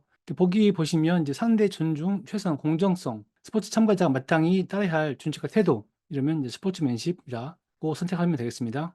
다음 문제는 스포츠맨십에 대한 행위가 아닌 것은 정답 1번이었습니다. 그 패자에게 승리 우월성을 과시한다든가, 이거 아니죠. 과시는 상대를 존중하는 게 스포츠맨십이죠. 정답은 1번이었습니다. 다음 문제는 이제 스포츠맨십에 대해서 옳지 않은 것은 냈습니다. 정답 1번이었는데요. 이제 페어플레이에 비해 보다 구체적이고 상대적인 윤리 규범이다. 상대적인 게 아니고 이제 포괄적이죠. 참고하시고요. 다음 문제입니다. 오늘날 스포츠 윤리 규범. 자, 규범은 이제 페어플레이나 스포츠맨십 둘 중에 하나인데 가장 보편적인 윤리다. 페어플레이. 두 개가 같이 나오진 않습니다. 스포츠 규범 하면은 이제 페어플레이 내지는 스포츠맨십인데 지금은 이제 페어플레이만 있으니까 이게 정답입니다. 다음 문제는 이제 페어플레이에 대한 문제로 적절하지 않은 것은 했습니다. 정답은 1번이었는데요. 이제 선수 개인의 의도나 목적에 따라 변화하는 도덕적 행위이다. 변하지 않죠. 변하지 않은 부분이 이제 페어플레이입니다. 다음 일회성 문제이고요. 2017년도에 나왔는데요. 이제 스포츠맨십, 페어플레이 같은 윤리적 품성의 실천과 습관화를 강조하는 교육은 정답은 덕교육이었습니다. 왜 이렇게 나온 거야? 갑자기 나왔네요. 자, 이렇게 요약표 가지고 스포츠맨십과 페어플레이에 대해서 요약 내용과 문제 같이 알아봤습니다. 스포츠맨십과 페어플레이 나오면 맞출 수 있겠죠? 자, 다음 갑니다. 자, 자, 다음은 스포츠 규칙입니다. 그래서 출제 빈도가 5번 이상 많이 나왔죠. 자, 형식주의와 비형식주의가 있고 형식주의 안에 구성적 규칙, 규제적 규칙이 있습니다. 자, 형식주의는 스포츠 경기 형식이에요. 규칙을 준수하고 구성적 규칙과 규제적 규칙을 모두 포함하는 게 형식주의입니다. 형식주의 안에 있는 구성적 규칙은 스포츠 경기 구성에 관한 규칙이에요. 공간, 시간, 용품, 벌칙 등이 있고 규제적 규칙은 개 행동을 규제하는 반칙, 승부 조작, 도핑 이런 것도 있습니다. 이 두 개가 살짝 헷갈리는데 구성적 규칙은 스포츠 경기를 구성하는 그런 거에 대한 규칙이고 규제는 그 안쪽에 있는 좀 세부적인 행동들 규제하는 부분들이다. 그리고 비형식주의는 형식주의를 포함해서 관습과 윤리적인 면, 태도까지 포괄적으로 포함한다. 그 제가 고민을 했어요. 구성적이랑 규제가 좀 헷갈리는데 어떻게 좀 쉽게 외울까 해서 제가 나름대로 구성, 9개 성 망가지면 안 돼. 망가지면 재구성해야 돼 해서 구성이 좀 큰 개념이고 규제는 개인 행동 규제한다고 반칙이야. 그래서 규제는 이제 키워드가 좀 반칙 정도 되는 것 같고 구성은 좀 큰 개념이기 때문에 망가지면 안 되는 이런 개념을 가지시면 되겠습니다. 문제 같이 보겠습니다. 2017년도 문제인데요. 이제 보기에서 K 선수의 의도적 반칙을 비난하는 근거로 옳은 것은 그래서 정답 3번인데 이제 구성적 규칙이랑 이제 규제적 규칙이 나오는데요. 자, 레드팀과 블루팀의 농구 경기가 있는데 종료 2분을 남겨놓고 있어요. 레드팀은 1점 차로 지고 있고 팀 파울에 걸려 있어요. 근데 블루팀 P 선수가 공을 잡자 레드팀의 K 선수는 고의적으로 반칙을 해서 자유투를 허용했습니다. 경기 전체의 구성적 규칙을 위반한 것은 아니지만 반칙, 좀 규제적 규칙을 어긋나는 행동이다. 이런 부분입니다. 헷갈리시나요? 몇 개 보면 더 수월하게 알 수 있습니다. 자, 다음 문제인데요. 비슷한 문제예요. 찬성의 입장으로 적절하지 않은 것은 1번 구성적 규칙, 규제적 규칙인데 같은 내용이 결승전 1분 종료 1분 앞두고 지고 있는데 A팀의 선수 김태풍은 의도적 반칙을 합니다. 종종 반칙을 한 선수가 비난을 받기보다는 뛰어난 선수라면 오히려 칭찬하는 경우가 있는데 의도적 반칙을 해서 승리로 가져가려는 거예요. 그래서 이거는 구성적 규칙을 위반하는 것은 사실이지만 규제적 규칙 위반한 것은 아니다. 순서가 바뀐 거죠. 찬성하는 입장이니까 지금 반칙을 했지 않습니까? 그래서 김태풍이 이제 규제적 규칙을 위반한 건 사실인데 구성적 규칙을 위반한 것도 아니다. 경기 전체의 구성은 위반한 게 아니고 반칙만 했다. 그래서 규제적 규칙을 위반한 것이다. 라고 해서 정답은 1번입니다. 자, 다음 보겠습니다. 규제적 규칙을 위반한 행위가 아닌 것은 그래서 정답은 2번이었는데 태권도에서 전자호구를 조작해서 타격이 없더라도 점수를 높이는 행위. 이거는 게임 전체를 위반한 거잖아요. 사소한 반칙이 아니고 구성적 규칙을 위반했다. 게임 전체를 위반했기 때문에 이거는 규제적 규칙이 아니고 구성적 규칙 위반이다. 이렇게 볼 수 있고 1번에서 야구에서 배트에 철심 넣는 거 소소한 반칙 이런 것들이 이제 규제적인 규칙 위반이고 수영에서 전신 수영복 금지되어 있는데 출전한다든가 도핑한다든가 이런 것들이 이제 규제적 규칙 위반입니다. 그래서 위에 표 보시면은 이제 구성적 규칙은 스포츠 경기 전체에 대한 구성에 대한 규칙을 위반한 게 이제 구성적 규칙 위반이고 규제적 규칙 위반은 좀 더 작은 반칙이나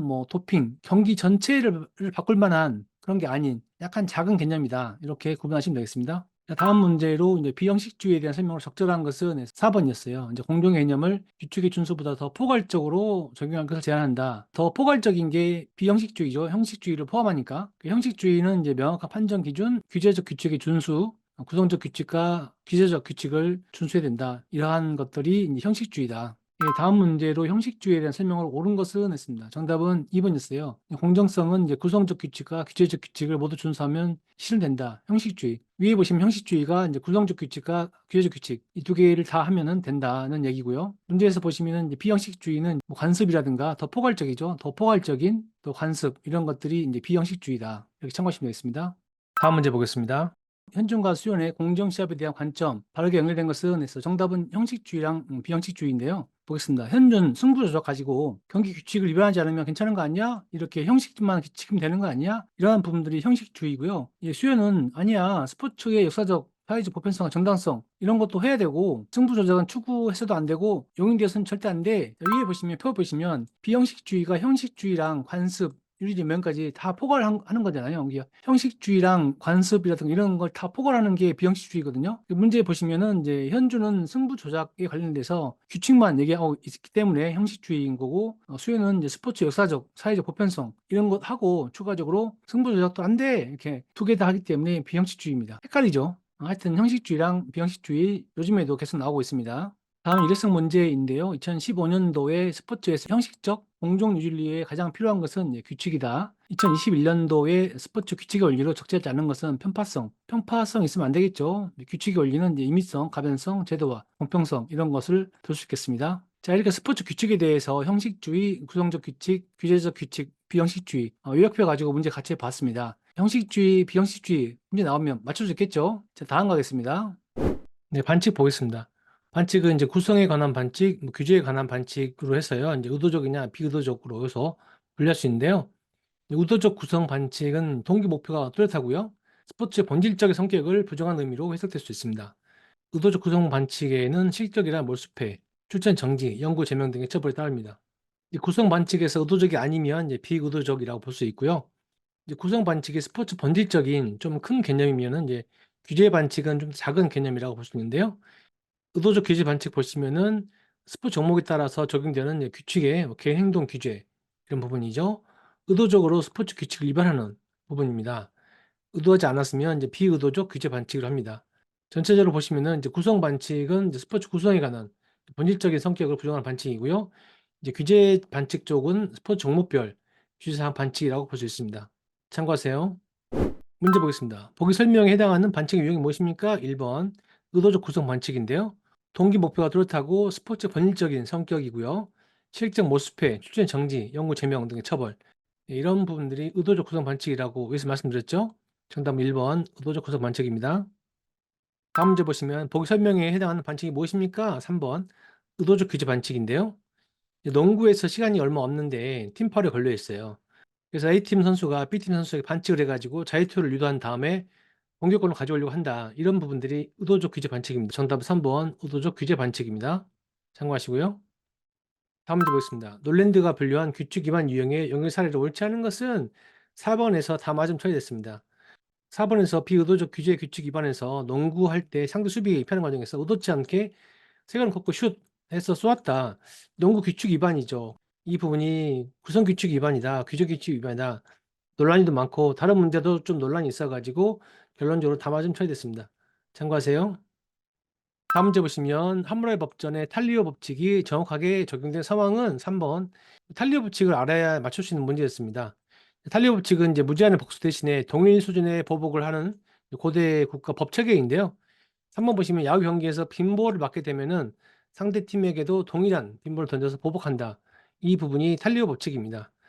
정확하게 적용된 사례는 3번입니다. 참고하세요. 반칙에 대해서 요약표랑 규칙을 같이 봤습니다. 또 나오면 맞출 수 있겠죠? 다음 3장으로 가겠습니다. 제3장 스포츠와 불평등을 보겠습니다. 출제 빈도는 총 5년 동안 11% 출제되었고요. 스포츠 성차별, 인종차별 부분에서 반복적으로 출제되고 있습니다. 스포츠 성차별부터 보겠는데요. 성차별 사례 먼저 보시면 이제 근대 올림픽의 창시자인 쿠베르탱이 여성의 올림픽 참여를 반대했습니다. 고대 올림픽에서도 여성의 참가 및 관람을 비허용했고요. 2012년 런던 올림픽에서야 이제 모든 종목 여성 참여가 허용됐습니다. 쿠베르탱이 참여를 반대했다. 성차별 원인으로는 신체 구조와 운동 능력에 대한 편견, 그리고 사회적 성 역할에 대한 고착화, 차이를 차별로 정당화하는 논리 이런 것 때문에 성차별의 원인이 일어납니다. 문제 보겠습니다. 스포츠 성차별에 관한 내용을 옳지 않은 것은 정답은 4번이었고요. 근대 올림픽의 창시자인 쿠베르탱은 여성 올림픽 참여를 권장했다. 권장 아니죠. 반대했었죠. 다음 문제 보겠습니다. 스포츠에서 나타나는 성차별의 원인이 아닌 것은 정답은 4번이었고요. 여성성을 해치는 스포츠의 여성 참가 옹호. 이건 성차별의 원인이 아니죠. 성차별의 원인은 이제 사회적 성 역할의 고착화, 차이를 차별로 정당한 논리, 그리고 편견. 위에 보시면 요약표에 지금 정리해 드렸습니다. 다음 문제입니다. 이 성차별 인식이 다른 것은 해서 정답은 4번이었는데요. 보기 보시면 이제 보현이 이제 권투를 시작했는데 남자들이 하는 거친 운동을 여자가 겁도 없이 한다기에 내가 말렸어. 그랬더니 지웅이 잘했어. 여자에게 어울리는 스포츠도 많잖아. 요거나 필라테스처럼 여자에게 어울리는 종목을 추천해줘. 이렇게 하시면 성차별적 요소입니다. 1번 보시면 남자라면 뭐 거칠고 투쟁적인 남성다움 여성다움 또 권투에 참여하는 여성은 매력적이지 않다. 이런 부분들이 성차별적 요인이고요. 4번은 이제 여자보다 남자의 근력이 강하기 때문에 권투와 같은 종목은 여자에게 적합하지 않다. 이건 성차별보다는 약간 생략적 특성을 말하는 부분이기 때문에 4번이 정답입니다. 다음 문제는 성차별을 극복하기 위한 방안으로 볼 수 없는 것은 정답 2번이었는데요. 인기 종목 위주의 스포츠 보도. 이건 성차별 극복 방안이 아니죠. 더 일으키는 부분이고요. 성차별 극복 방안은 이제 탈피하려는 노력, 뭐 불균형 개선, 공정한 평가 이런 부분들이 있습니다. 다음 문제 보겠습니다. 약간 어려운 단어인데요. 이제 성문학적 환원주의라는 말이 나오거든요. 이 내용은 남성은 여성에 비해 선천적으로 우월한 신체 능력을 가지고 태어났기 때문에 신체 능력에 크게 의존하는 스포츠에서 남녀 차별은 불가피하다. 이렇게 주장하는 것이 생물학적 환원주의고요. 밑에 요약 보시면은 이 생물학적 환원주의는 생물학적으로 그런 요인만 설명을 했기 때문에 여성 역할을 참여를 좀 제한하는 근거로 사용해서 성차별의 원인이 되는 이제 그런 이제 이론입니다. 참고하시고요. 또 페미니즘이 좀 몇 번 나오는데 페미니즘은 이제 남성 중심 사회에서 남녀 평등 사회로 만들자는 사상이고 여성 차별을 없애자 이제 그런 내용입니다. 참고하시고요. 다음 문제 보겠습니다.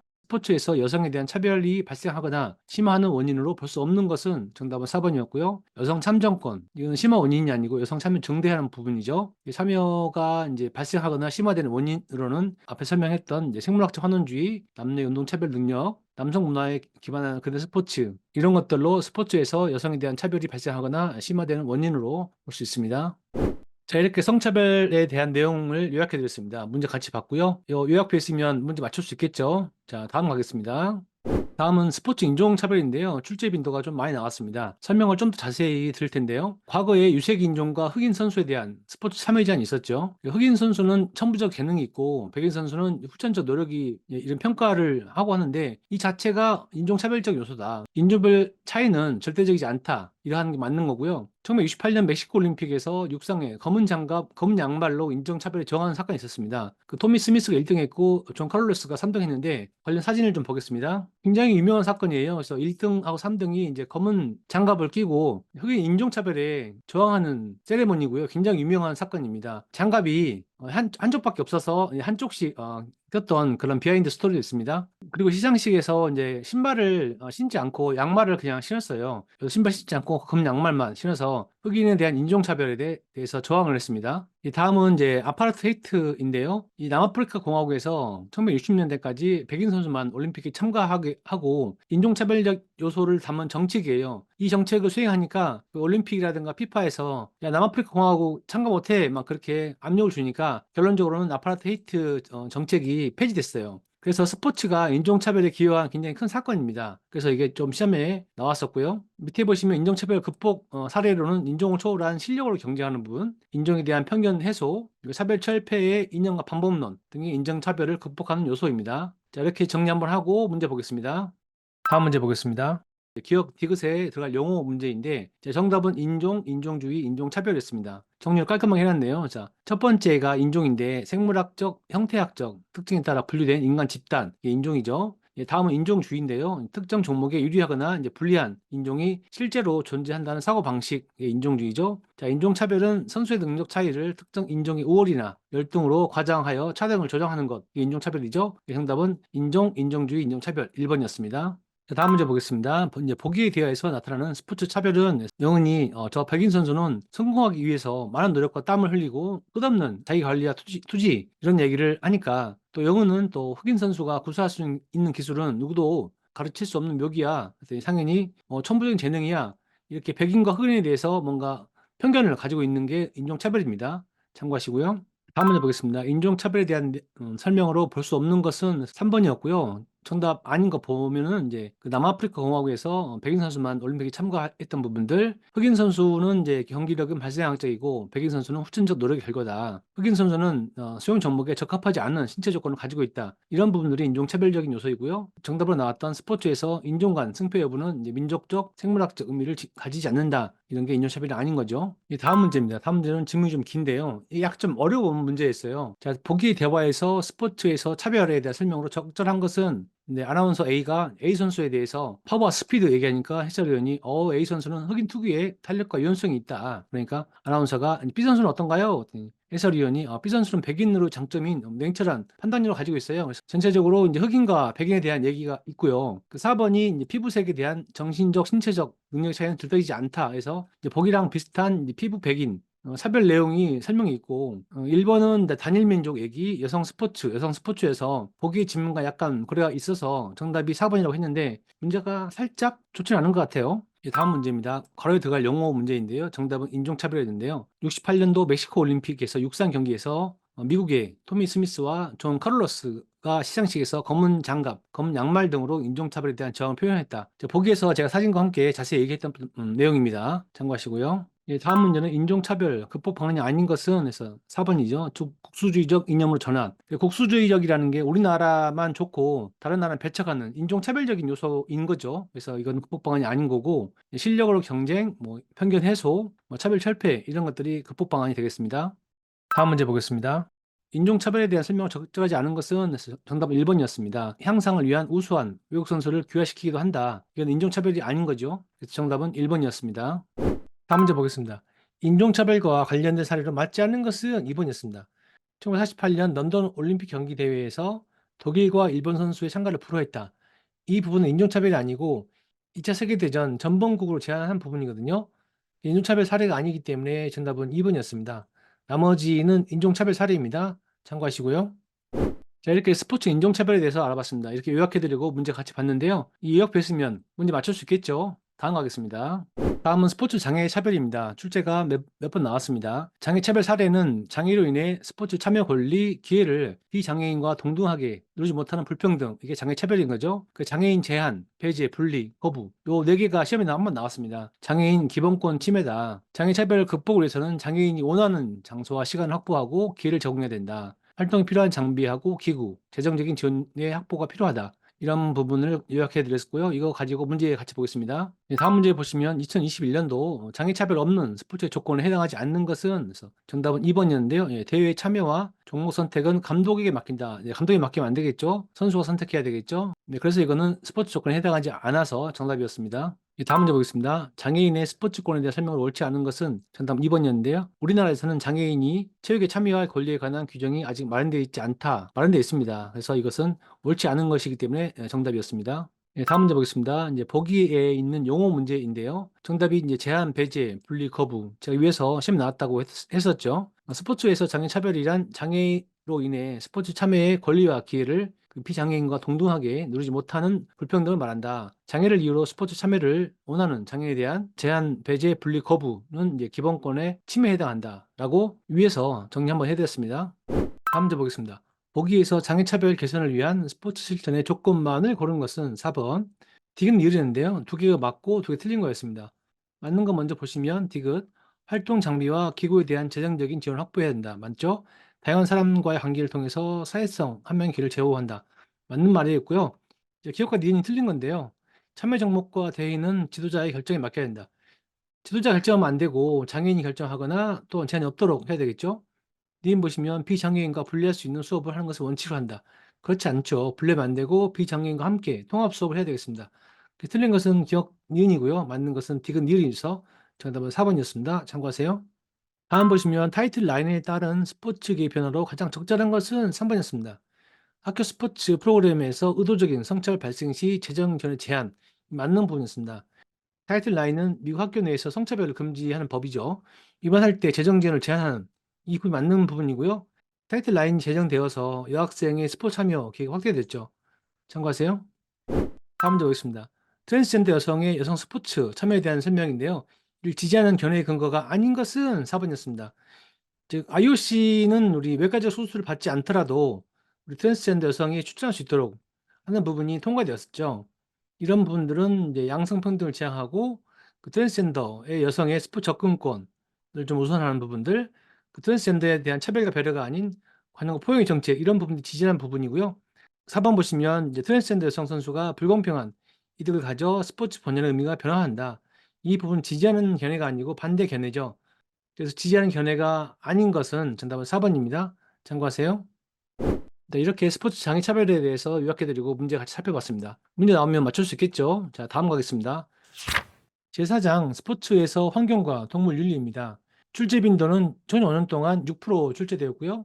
스포츠 환경 윤리, 동물 윤리 부분에서 반복적으로 출제되고 있습니다.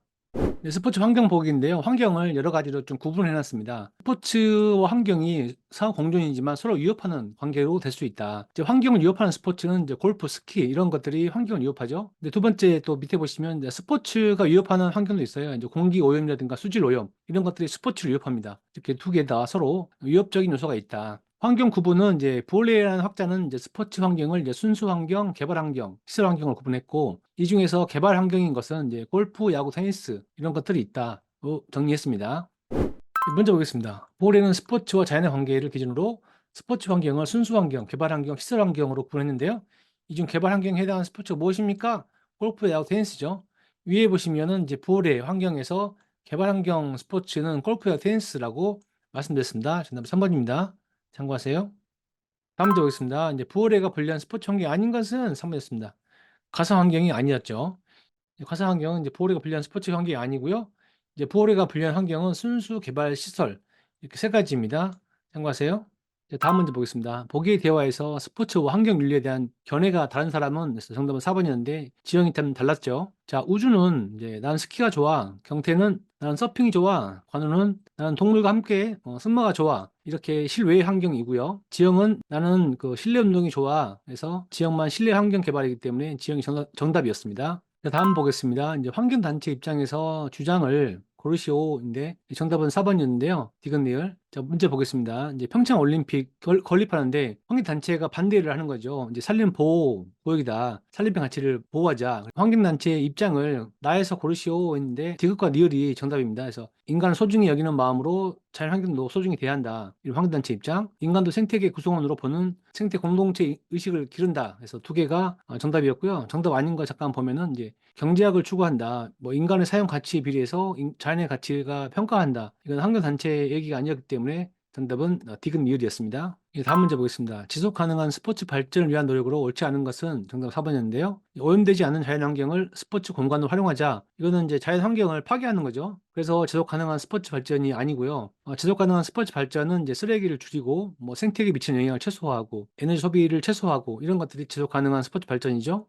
다음 문제 보겠습니다. 지속 가능한 발전에 대한 설명으로 적절하지 않은 것은 정답은 1번이었습니다. 새로운 스포츠 시설의 개발, 금지. 개발을 금지하면 안 되겠죠. 같이 이제 공존해서 영향을 최소화해야 되겠습니다. 2번에 공존, 4번에 공조.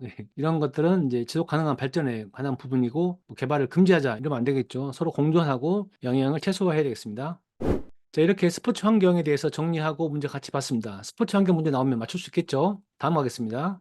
다음은 동물 윤리인데요. 동물 윤리 학자 이름이 좀 많이 나와요. 이제 피터 싱어가 몇 번 나왔고요. 종차별주의가 있는데 이 두 개를 좀 몇 번 반복해서 보셔야 될 것 같아요. 그래서 출제가 좀 많이 되고 있기 때문에 자, 갑니다. 자, 피터 싱어가 주장한 것은 이익평등 고려를 해야 된다. 고통을 느낄 수 있는 존재는 모두 도덕적으로 고려 대상이다. 동물 학대 가능성 있는 스포츠 종목을 폐지해야 된다. 이렇게 제시했어요. 동물도 이익에 맞는 동등한 대우를 받아야 된다. 그래서 쾌고 감수 능력을 얘기했습니다. 자, 쾌락과 고통을 느낄 수 있는 존재가 있기 때문에 동물도 이에 맞는 동등한 대우가 필요하다. 그래서 이익평등 고려를 원칙으로 해야 된다. 이런 주장을 피터 싱어가 했습니다. 다음으로 종차별주의는 자신에 속한 종은 옹호하고 다른 종은 배척하는 그런 게 종차별주의죠. 그래서 종차별주의에서는 동물을 경쟁을 위한 수단, 위를 위한 수단, 영웅을 위한 수단으로 이용하면 안 된다. 이제 그런 얘기를 했습니다. 자, 문제 같이 보겠습니다. 자, 다음 문제 보겠습니다. 윤리학자 맞추는 문제였고요. 정답은 이제 피터 싱어였는데요. 고통을 느낄 수 있는 존재는 이제 모두 도덕적 고려의 대상이 되어야 한다고 주장함으로써 동물 학대 가능성이 있는 스포츠 종목의 폐지 당위성을 제시한 윤리학자는 이제 피터 싱어입니다.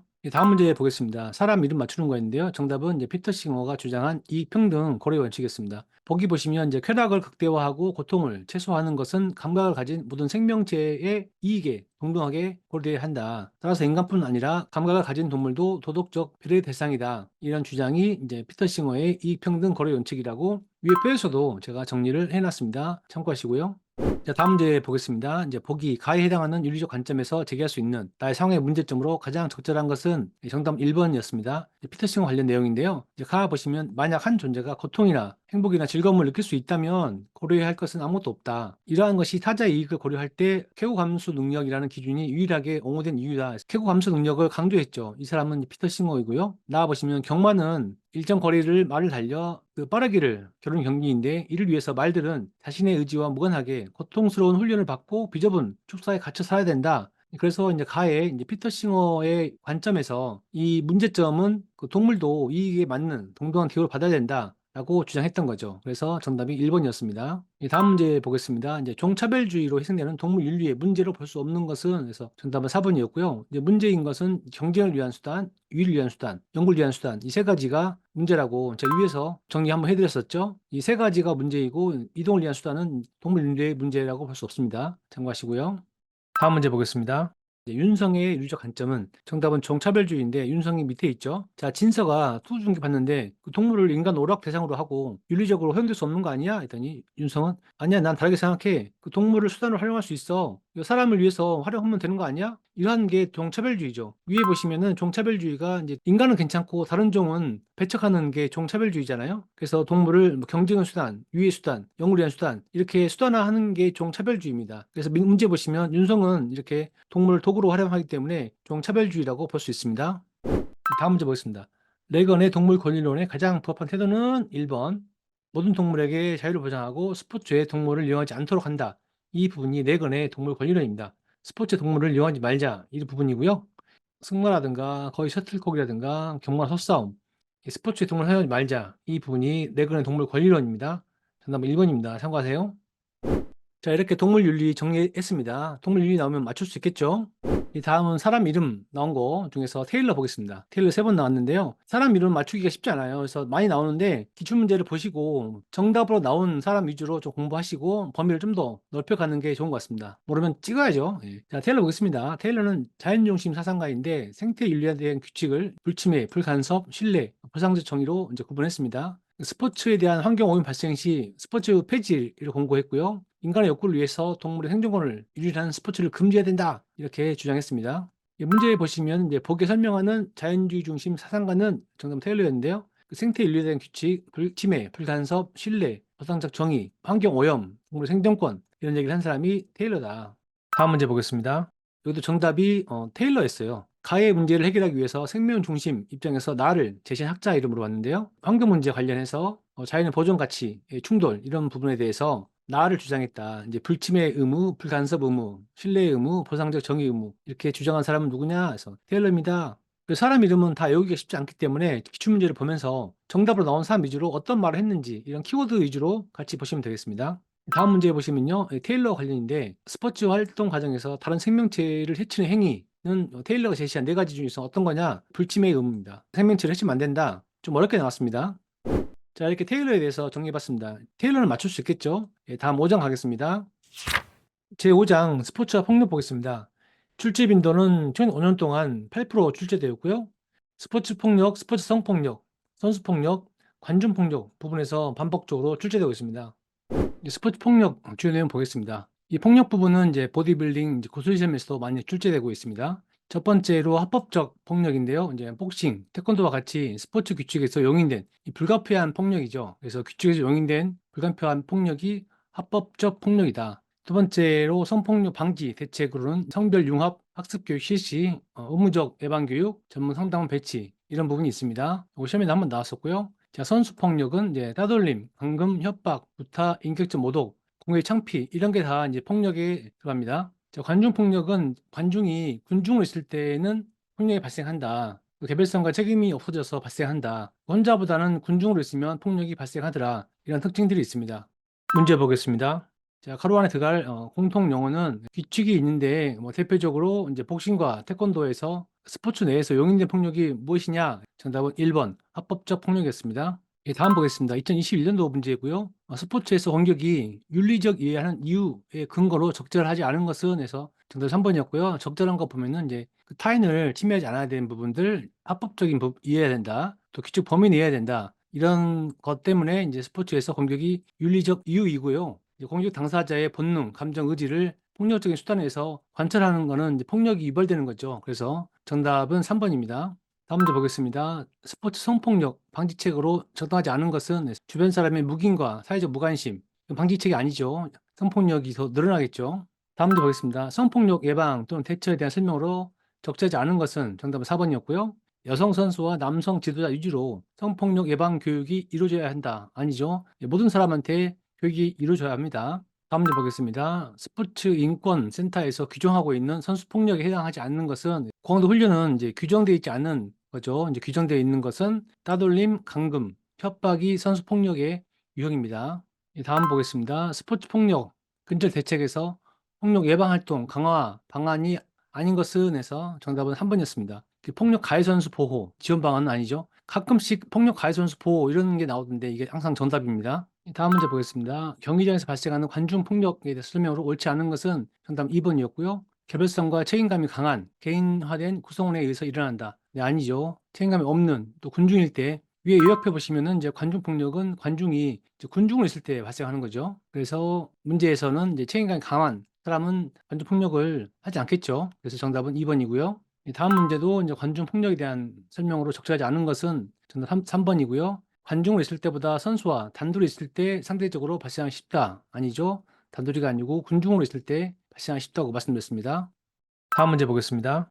자, 보기 설명하는 사건과 거리가 먼 것은 해서 정답은 이제 아파트 헤이트였는데 우리가 관중 폭력 얘기가 있었는데 아파트 헤이트는 앞에서 다뤘죠. 인종차별 정책이죠. 그래서 폭력과는 무관하다. 정답은 2번이다. 그래서 아파트 헤이트를 아는지를 한번 물어본 것 같아요. 자, 이렇게 해서 요약표 가지고 관련 문제 같이 봤습니다. 폭력 나오면 맞출 수 있겠죠? 자, 다음 가겠습니다. 다음은 스포츠 폭력 주요 내용 두 번째인데요. 이제 직접적 폭력, 구조적 폭력, 문화적 폭력 세 가지로 나눴는데 문제 먼저 보시면 그 보기에서 스포츠에서 발생하는 폭력의 유형과 특징 옳은 것만 모두 고른 것은 해서 정답이 다 맞음이었으면 그래서 요 내용들을 제가 위에 정리해 놨습니다. 위에 표 보시면 직접적 폭력에는 이제 가시적, 파괴적, 상해를 입히려는 의도가 있는 행위, 구조적 폭력은 이제 비가시적이고 장기간 의도가 노골적이지 않지만 이제 관습처럼 반복되는 거, 문화적 폭력은 언어, 행동, 양식 등의 상징적 행위를 통해 가해하는 부분, 위해를 옳은 것이라고 정당화하는 문제가 되지 않도록 만들기도 합니다. 이런 부분들이 있습니다. 참고하시고요. 다음 문제 보겠습니다. 보기의 스포츠 상황에 부합하는 개념과 해석은 2번 게발트의 스포츠 폭력 이중성 나왔는데요. 일회성 문제입니다. 게발트는 스포츠 폭력의 이중성이라는 의미고요. 이제 독일어이고요. 권력과 폭력의 이중적 의미입니다. 스포츠에서 공격과 통제의 이중적 속성을 의미합니다. 보기 보시면 태권도 겨루기에서 소극적인 자세로 경기에 임한 선수는 제재를 받는데요. 반면에 적극적이고 공격적인 태도를 독려하지만 그 폭력적인 성향이 지나치면 그 또한 제재의 대상이 되거든요.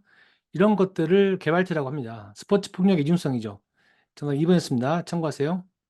다음은 스포츠 폭력 주요 학자 보겠습니다. 스포츠 윤리에서는 학자들이 많이 나옵니다. 한나 아렌트는 이제 악의 평범성이라고 해서 오랫동안 폭력이 지속되고 계속 폭력 행위가 지속되는 것을 이제 악의 평범성이라고 주장을 했고요. 다음은 지라르입니다. 이제 모방적 경쟁, 폭력 원인을 공격 본능이 아닌 모방적 경쟁 관계라고 주장했습니다. 그래서 한나 아렌트는 이제 악의 평범성, 그래서 오랫동안 폭력이 지속되는 부분들, 지라르는 이제 모방적 경쟁 부분, 폭력이 모방적 경쟁 관계다 이렇게 주장을 했습니다. 예, 지라르는 이제 발음을 짧게 하면은 이상한 욕이 되겠네요. 문제 보겠습니다. 보기 내용을 가장 잘 설명할 수 있는 개념과 학자가 바르게 연결된 것은 1번 악의 평범성 한나 아렌트인데요. 스포츠계에서 오랫동안 폭력이 죄책감 없이 습관처럼 행해지고 있는데 이런 폭력을 인식하지 못하고 이런 사유 부재로 인해서 폭력적이고 억압적 행위가 지속될 수밖에 없다. 이 부분이 악의 평범성 한나 아렌트입니다. 위에 옆에서도 한나 아렌트에 대해서 오랫동안 폭력이 지속되는 부분들 말씀드렸죠. 정답 1번입니다. 참고하시고요. 다음 문제도 비슷한 내용인데요. 이제 보기 내용에 부합하는 철학자의 개념과 연결이 옳은 것은 4번이었습니다. 아렌트의 악의 평범성이었는데요. 지도자 선배의 체벌과 폭력이 일상화되어 있고 이런 행동들이 합소 생활과 같은 일상에 함께하고 있다. 이런 부분들이 아렌트의 악의 평범성입니다. 정답은 4번입니다. 참고하세요. 다음 문제 보겠습니다. 폭력을 설명한 학자 이름 맞추는 거였는데요. 정답이 4번이었습니다. 4번은 홉스가 아니고 이제 지라르였는데요. 자기가 좋아하는 운동선수의 폭력을 따라 하게 되듯이 인간 폭력의 원인을 공격 본능이나 자연 상태가 아닌 모방적 경쟁 관계라고 주장했다. 이 사람은 홉스가 아니고 지라르입니다. 그래서 정답이 4번이었고요. 다음 문제 보겠습니다. 이제 폭력 설명 학자 맞추는 거 있는데요. 이제 정답이 4번이었습니다. 지라르. 자신과 닮고자 하는 운동 선수를 모방하게 되듯이 인간 폭력의 원인을 공격 본능이 아닌 모방적 경쟁 관계에서 찾는다. 이 사람은 지라르. 바르게 연결된 게 지라르 4번이었습니다. 스포츠 폭력 주요 학자 한나 아렌트하고 지라르 나오면 맞출 수 있겠죠. 다음 갑니다. 제6장 경기력 향상과 공정성 보겠습니다. 출제 빈도는 총 5년 동안 7% 출제되었고요. 도핑 부분에서 반복적으로 출제되고 있습니다.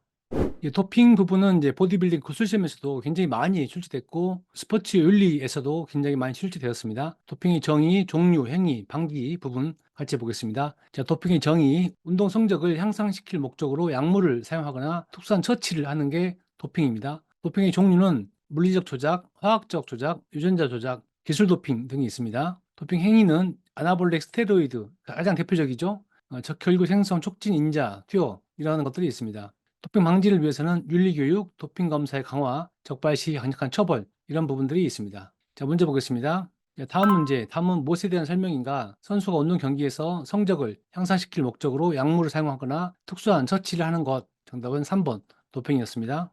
다음 보겠습니다. 도핑 행위로 볼 수 없는 것은, 자, 원래 정답이 1번이었고 3번이 복수 정답 추가됐는데요. 정답 아닌 거 먼저 보게 되면 아나볼릭 스테로이드 도핑이죠. 예, 적혈구 생성 촉진 인자 투여. 위에서 보시면 도핑 행위에다가 정리해 놓은 그대로 나왔습니다. 자, 정답으로 원래는 이제 1번 이제 식이요법을 통한 이제 글리코겐 로딩. 이제 글리코겐은 도핑 약물이 아니죠. 우리 음식물 섭취하면 포도당이 이제 글리코겐 형태로 축적이 되는데, 예, 글리코겐은 도핑이 아니고, 그래서 이게 정답인데 3번에 이제 프로야구에서 압축 배트 사용은 이제 기술 도핑이 있어 도핑에 해당이 되거든요. 그런데 사람들이 의지가 많아가지고 알았다 정답 해줄게 해서 3번도 정답으로 해줬습니다.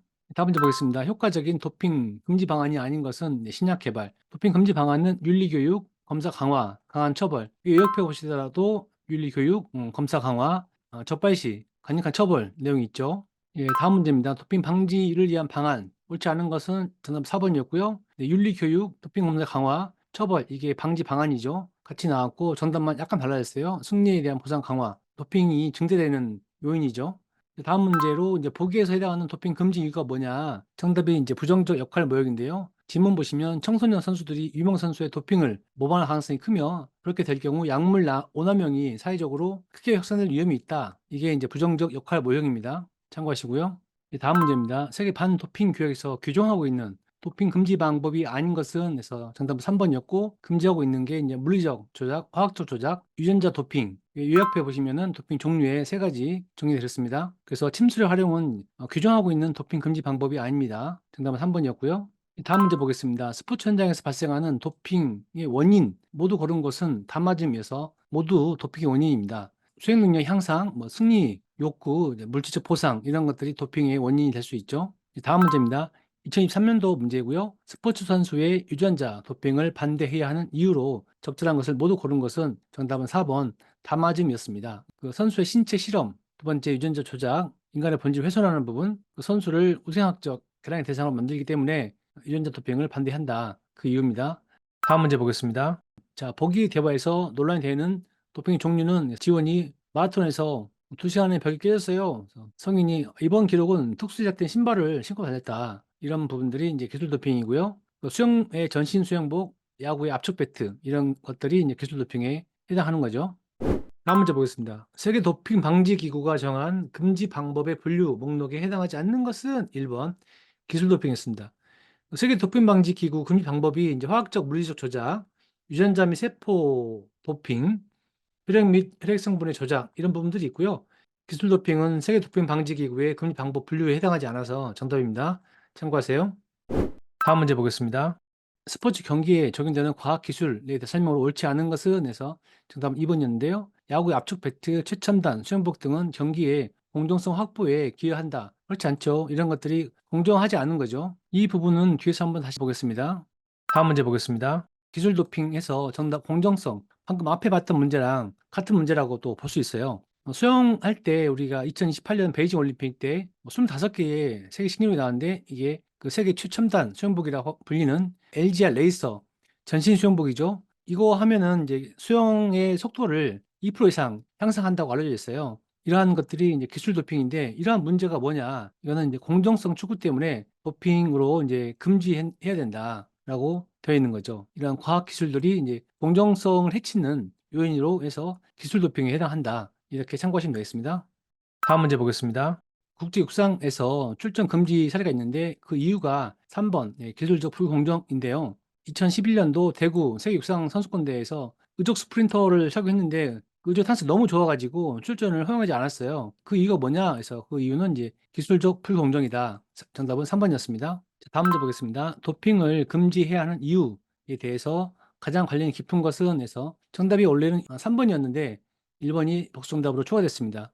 저기 보시면 러시아는 이제 국가가 주도적으로 자국 선수들에게 원치 않는 금지 약물을 사용하게 하고 도핑 검사 결과를 조작하였다. 그래서 정답은 3번 강의로 했는데 공정성도 보기의 사례와 관련이 있어요. 그래가지고 이의가 많아가지고 복수 정답으로 추가했습니다.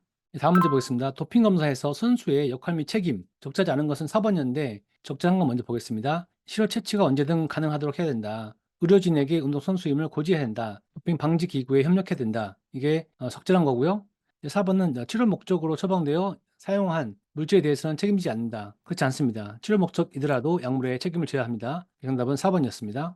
다음 보겠습니다. 스포츠에 도입된 과학기술의 긍정적인 효과로 적절하지 않은 것 정답은 1번이었고요. 적절한 것은 이제 기록의 객관성과 신뢰성을 높이는 부분, 운동선수의 안전과 부상 방지에 도움을 주는 부분, 오심과 편파 항전을 최소화해서 경기 공정성을 향상시키는 부분이 이제 긍정적인 면이고요. 운동선수의 인격 형성에 기여한다. 이거는 약간 거리가 있는 내용이라 정답은 1번이었습니다.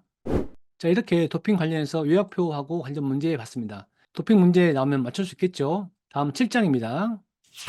제 7장 스포츠와 인권 보겠습니다. 출제 빈도는 총 5년 동안 8%이고요. 스포츠윤리센터 스포츠인권 부분에서 반복적으로 출제되고 있습니다. 스포츠윤리센터 보겠습니다. 스포츠윤리센터는 국민체육진흥법에 의해서 설립이 된 단체고요. 체육의 공정성 확보와 체육의 인권 보호를 위해 설립됐습니다. 스포츠 비리 및 체육계 인권 침해에 대한 신고 접수 실태조사 부분들이 있고요. 입시 비리를 포함합니다. 스포츠 비리 및 체육계 인권 침해 방지를 위한 예방 교육도 하고 있고요. 직업 안정성이나 처우 개선 이런 부분은 아닙니다. 참고하시고요. 주요 내용 보시면은 정관 사항은 대통령령으로 정하고 있고요. 국무총리령 아닙니다. 문화체육관광부 장관이 감독하고요. 관계 임직원을 파견하고 비슷한 명칭은 사용하지 못하게 되어 있습니다. 참고하세요. 문제 보겠습니다. 국민체육진흥법에 의해서 체육의 공정성 확보와 체육인의 인권보호를 위해 설립된 단체는 1번 스포츠윤리센터였습니다. 위에 보시면 스포츠윤리센터 에서 말씀드렸죠. 정답 1번입니다. 참고하시고요. 다음 문제 보시면은 스포츠윤리센터의 역할로 적절하지 않은 것은 3번이었습니다. 신고자 및 가해자에 대한 치료와 상담, 법률 지원, 임시보호 연계 이 부분에서 가해자가 아니고 피해자이죠. 피해자가 아니고 가해자에 대한 지원 이런 부분 나오면 대체로 오답입니다. 참고하시고요. 나머지 사항은 위에서 설명드린 내용입니다. 참고하세요. 다음 문제 보시면은 스포츠윤리센터 설비에 관한 사항을 옳지 않은 것은 2번이었습니다. 스포츠윤리센터의 정관에 기재할 사항은 국무총리령이 아니고 대통령령이라고 말씀드렸죠. 그래서 국무총리령은 오답이기 때문에 오답은 2번입니다. 참고하세요. 다음 문제 보시면 스포츠윤리센터의 주요 역할에 해당하지 않는 것은 2번이었습니다. 스포츠 산업 종사자의 직업 안정성 확보와 처우 개선. 종사자의 직업 안정성 확보는 아니겠죠. 윤리센터의 주요 역할 아닙니다. 그래서 정답은 2번입니다. 참고하세요. 스포츠 윤리센터에 대한 요약표하고 문제 같이 봤습니다. 또 나오면 맞출 수 있겠죠? 다음 보겠습니다. 다음은 스포츠 인권입니다. 보디빌딩 구술에서도 출제가 되고 있고요. 스포츠 윤리에서도 출제가 좀 많이 되고 있습니다. 스포츠 인권은 스포츠에서 인간의 존엄성, 자유, 동등한 권리로 이제 스포츠에서 인권을 보호하는 거죠. 최저학력제는 학생 선수들이 학력이 일정 수준에서 미달될 경우에는 출전이 제한하는 조치이고요. 초등학교는 50%, 중학교는 40%, 고등학교는 30% 기준인데요. 그래서 학생 선수들의 이제 기초 학력을 보장하기 위해서 만든 취지입니다. 문제 같이 보겠습니다. 2018년도 문제인데요. 스포츠 인권에 대한 설명으로 옳지 않은 것은 정답 3번이었습니다. 스포츠 종목이나 대상에 따라 상대적으로 보장되는 권리이다. 상대적 아니죠. 누구에게나 보장되는 권리입니다. 다음 문제입니다. 선수 체벌을 금지하는 이유로 적절하지 않은 것은 정답 2번이었고요. 금지하는 이유는 인권 침해, 스트레스, 수동적 태도를 길러주기 때문에 선수 체벌을 금지하고 있고요. 경기력 향상에 효과가 없기 때문이다. 이것은 선수 체벌 금지 사유가 아니죠. 정답은 2번이었고요. 다음 문제입니다. 보기의 법 또는 헌장이 지향하고 있는 개념으로 적절한 것은 정답 2번 스포츠와 인권이었습니다. 모든 국민은 인간의 존엄과 가치를 가지고 행복을 추구할 권리가 있는데 차별되어서는 안 된다. 스포츠와 인권이죠. 학생 선수가 학력 기준에 도달하지 못하는 경우에는 별도의 기초학력 보장 프로그램을 통해서 최저학력이 보장될 수 있도록 해야 된다. 이것도 스포츠와 인권 관련 내용이었습니다. 다음 문제 보겠습니다. 복귀 설명과 관련 있는 제도는 정답 1번 최저학력제이고요. 학생 선수가 일정 수준의 학력 기준에 도달하지 못한 경우에는 별도의 기초학력 보장 프로그램을 운영한다. 학교의 장은 필요한 경우 학생 선수의 경기 대회 출전을 제한할 수 있다. 최저학력제였습니다. 반복해서 나오고 있죠. 다음 문제입니다. 이제 보기의 대화에서 기억 니은에 들어갈 용어 설명인데요. 학교체육진흥법 관련된 내용이었습니다. 정답은 최저학력제랑 학습권이었고요. 자, 기억 A가 최저학력제가 도입되면서 운동할 시간이 줄어들었어. B가 그것은 지금까지 우리가 학습권을 보장받지 못했기 때문이야. 밑에 보시면은 이제 학습권은 우리가 정당하게 누려야 할 권리이면서 의무이기도 해. 그것을 보장받기 위해 이런 제도가 도입된 거야. 라고 대답을 했습니다. 정답은 최저학력제 학습권이었습니다. 다음 문제 보겠습니다. 보기에서 학생 운동선수의 학습권 보호와 관련된 것으로 옳은 것만을 모두 고른 것은 정답 3번에서 기억, 디귿, 니을, 니은이 아니었는데요. 자, 리그 승강제도 보겠습니다. 설명 밑에 보시면 리그 승강제도는 경기 결과가 좋으면 상위 리그로 올라가고 좋지 않으면 하위 리그로 가는 것이거든요. 이 학습권 보호랑은 좀 뭐가 단 것이고 정답으로 나왔던 최저학력 제도는 이제 공부해야 운동할 수 있다. 디귿의 주말 리그 제도는 평일에 공부하고 주말에 운동하자. 학사 관리 지원 제도는 학습 잘하라고 지원하는 것으로서 모두 학습권 보호와 관련된 것입니다. 그래서 정답은 기억, 디귿, 니을 3번이었습니다. 다음 문제 보겠습니다. 스포츠 인권에 관한 내용으로 모두 고른 것은 정답은 4번이었습니다. 그래서 기억, 니은, 니을. 자, 디귿이 아닌데요. 아닌 거 먼저 보겠습니다. 스포츠 종목이나 대상에 따라 권리가 상대적으로 보장돼야 한다. 상대적 아니죠. 모두에게. 기출 문제를 꼭 봐야 되는 이유가 동일한 지문이 많이 출제되거든요. 맞는 지문 보겠습니다. 이제 평등하게 체계적인 스포츠 인권, 스포츠 활동 참여 권리를 동등하게 보장받아야 한다. 이런 것들이 스포츠 인권이었습니다. 다음 문제 보겠습니다. 장애인 선수들의 인권 향상 방안으로 적절하지 않은 것은 정답은 1번이었고요. 적절한 내용 먼저 보시면 이제 교육이나 홍보가 잘 되어야 되겠죠. 안정적인 지원도 돼야 되겠고 시설 확충도 돼야 되겠습니다. 장애인 선수들에게 비장애인과 동일한 훈련량과 지도 방법으로 적용한다. 장애인 선수들은 이제 맞춤형 지도가 필요하겠죠. 그래서 정답은 1번이었습니다. 다음 문제 보겠습니다. 2023년도 문제이고요. 장애인의 스포츠 참여를 지원하는 방법으로 적절하지 않은 것은 정답 3번이었고요. 적절한 것은 이제 장애인의 접근 가능한 장소 확보, 또 장비나 지원, 지속적인 클럽 활동 보장 등이 있고요. 3번 보시면 이제 비장애인과의 통합 수업보다 분리 수업 지향, 근데 순서가 바뀌었죠. 장애인은 비장애인과 통합 수업을 지향하는 게 맞습니다. 이렇게 스포츠 인권 분야 정리해드렸고 관련 내용 같이 봤습니다. 스포츠 인권과 최저학력제 나오면 문제 맞출 수 있겠죠? 다음 8장 가겠습니다. 제8장 스포츠 조직과 윤리 보겠습니다. 출제 빈도는 최근 5년 동안 8%이고요. 심판, 스포츠 윤리 원칙과 정의 부분에서 반복적으로 출제되고 있습니다. 심판 관련 문제는 5회 이상 출제되고 있고요. 심판 개인 윤리하고 사회 윤리가 나오고 있습니다. 심판 개인 윤리는 자율성, 참정성, 도덕성, 객관성, 품위, 공정성, 전문성 등이 있고요. 공정성에는 선수 이익을 동등하게, 중립성, 개인 감정을 배제하는 부분이 있고요. 전문성에는 정확한 판단을 낼 수 있도록 오랜 경험과 훈련이 필요합니다. 심판 개인 윤리 말고 사회 윤리는 협회나 기구의 도덕성과 밀접한 연관이 있습니다. 자, 문제 보겠습니다. 2017년도 문제인데요. 심판의 도덕적 조건 중에 개인 윤리 측면이죠. 자율성, 청렴성, 도덕 신념 이런 게 개인 윤리 측면이고 심판 평가제를 도입해서 오심 누적 시 자격을 박탈하는 등 엄격히 대처해야 된다. 이건 개인 윤리가 아니고 이제 제도 개선에 관련 문제가 되겠습니다. 정답은 2번입니다. 다음 문제 보겠습니다. 심판에게 요구되는 개인 윤리적 덕목에 대한 설명으로 적절하지 않은 것은 앞의 문제랑 같은 유형입니다. 그 판정의 신뢰성을 높이는 제도를 도입해야 된다. 이건 개인 윤리가 아니죠. 제도 개선에 관한 문제이기 때문에 정답은 2번이었습니다.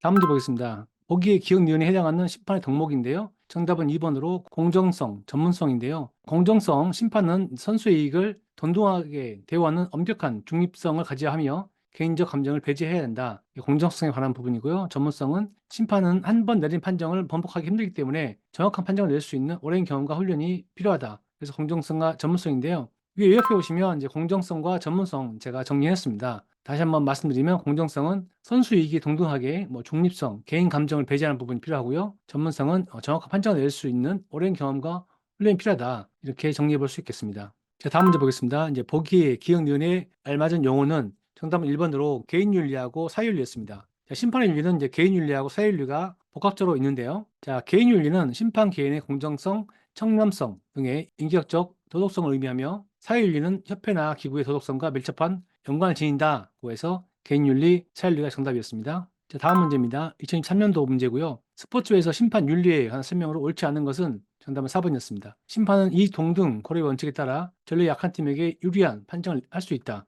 이렇게 하면 안 되겠죠. 그래서 정답은 4번이었습니다. 다음 문제입니다. 심판의 오심을 바로잡기 위한 방안으로 적절하지 않은 것은 정답은 2번이었고요. 적절한 것은 이제 반복 훈련, 상임 심판 제도의 확립과 적절한 보수, 심판의 질적 향상을 위한 교육 기회 확대 이런 부분이고요. 심판의 권위의식 강화와 명예심 고취 이런 것은 이제 오심을 바로잡기 위한 방안으로 적절하지 않습니다. 그래서 정답은 2번이었습니다. 스포츠 정의 보겠습니다. 8장 마지막 파트인데요. 출제 빈도가 5회 이상으로 좀 나오고 있습니다. 자, 평균적 정의랑 분배적 정의, 절차적 정의를 물어보는 문제가 출제되고 있습니다. 평균적 정의는 개인 상호 간의 균형, 동일한 조건, 동일한 규칙에 관한 문제이고요. 자, 그런데 운동선수의 신체는 유전적 요인으로 결정되는 경우가 있죠. 그래서 유전적 요인의 불평등 부분은 평균적 정의로 정의하지 않습니다. 이거 참고하시고요. 그래서 평균적 정의는 오른쪽 보시면 양팀 동일 조건, 동일한 규칙 이런 부분이고요. 유전적 불평등의 평균적 정의를 적용하지 않는다. 참고하시고요. 자, 분배적 정의 보겠습니다. 기술 난이도에 따른 가산점 주는 거, 절차 마련, 성과에 따른 분배 이런 부분이 이제 분배적 정의입니다. 그래서 기술이 난이도가 높으면 점수를 많이 주고 성과가 높으면 성과 연봉을 많이 주고 그런 분배가 정의하다. 이제 그런 부분이 분배적 정의입니다. 자, 절차적 정의는요. 이제 축구나 테니스에서 코트 결정하는 부분들 또 불공정하다고 보이는 것을 절차로 공정하게 하는 부분이 있습니다. 그래서 동전을 던져서 코트를 결정한다든가 이런 부분들이 절차를 통해서 좀 더 정의롭게 하는 부분들입니다. 자, 문제랑 같이 보겠습니다. 다음 문제는 2023년도 문제인데요. 이제 보기의 가로 안에 들어갈 정의 유형은 에서 정답은 4번이었습니다. 자, 보기는 운동선수의 신체가 유전적 요인으로 결정되는 경우가 있고 이제 농구나 배구 선수의 키처럼 타고난 유연성에 해당되는 경우가 있기 때문에 이러한 불평등 문제는 평균적 정의에 적용하지 않는다고 해서 정답은 평균적이었습니다. 다음 문제 보겠습니다. 보기 설명하는 정의 유형인데요. 이번에는 분배적 정의였습니다. 보기 보시면 다이빙, 리듬 체조, 피겨 스케이팅처럼 기술의 난이도에 따라서 차등적으로 점수를 받는 부분이 있죠. 경기 수행이 어려울수록 더 많은 점수를 받는 부분이 분배적 정의에 해당합니다. 정답은 4번이었습니다. 다음 문제도 정의 유형 문제인데요. 정답은 1번 절차적 정의였습니다.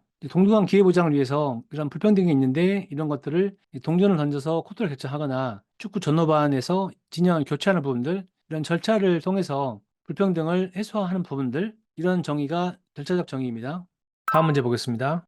스포츠의 정의 유형 물어본 문제인데 정답은 4번 절차적 정의였습니다. 앞에 있는 것과 동일합니다. 모든 선수에게 동등한 기회를 보장해야 되는데 이런 게 잘 지켜지지 않을 때가 있기 때문에 이런 불평등을 줄이기 위해서 공수교대, 전후반 진영 교체, 홈 원정, 제이포키 이런 것은 무엇이냐? 이런 것은 절차적 정의이다. 정답은 4번이었습니다.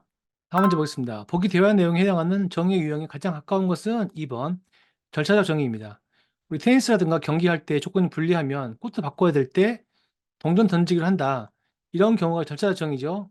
위에 요약표에서 보시면은 경기할 때 코트 정할 때 동전 던져서 정하는 부분들 이런 부분들이 절차적 정의입니다. 정답 2번입니다. 참고하세요.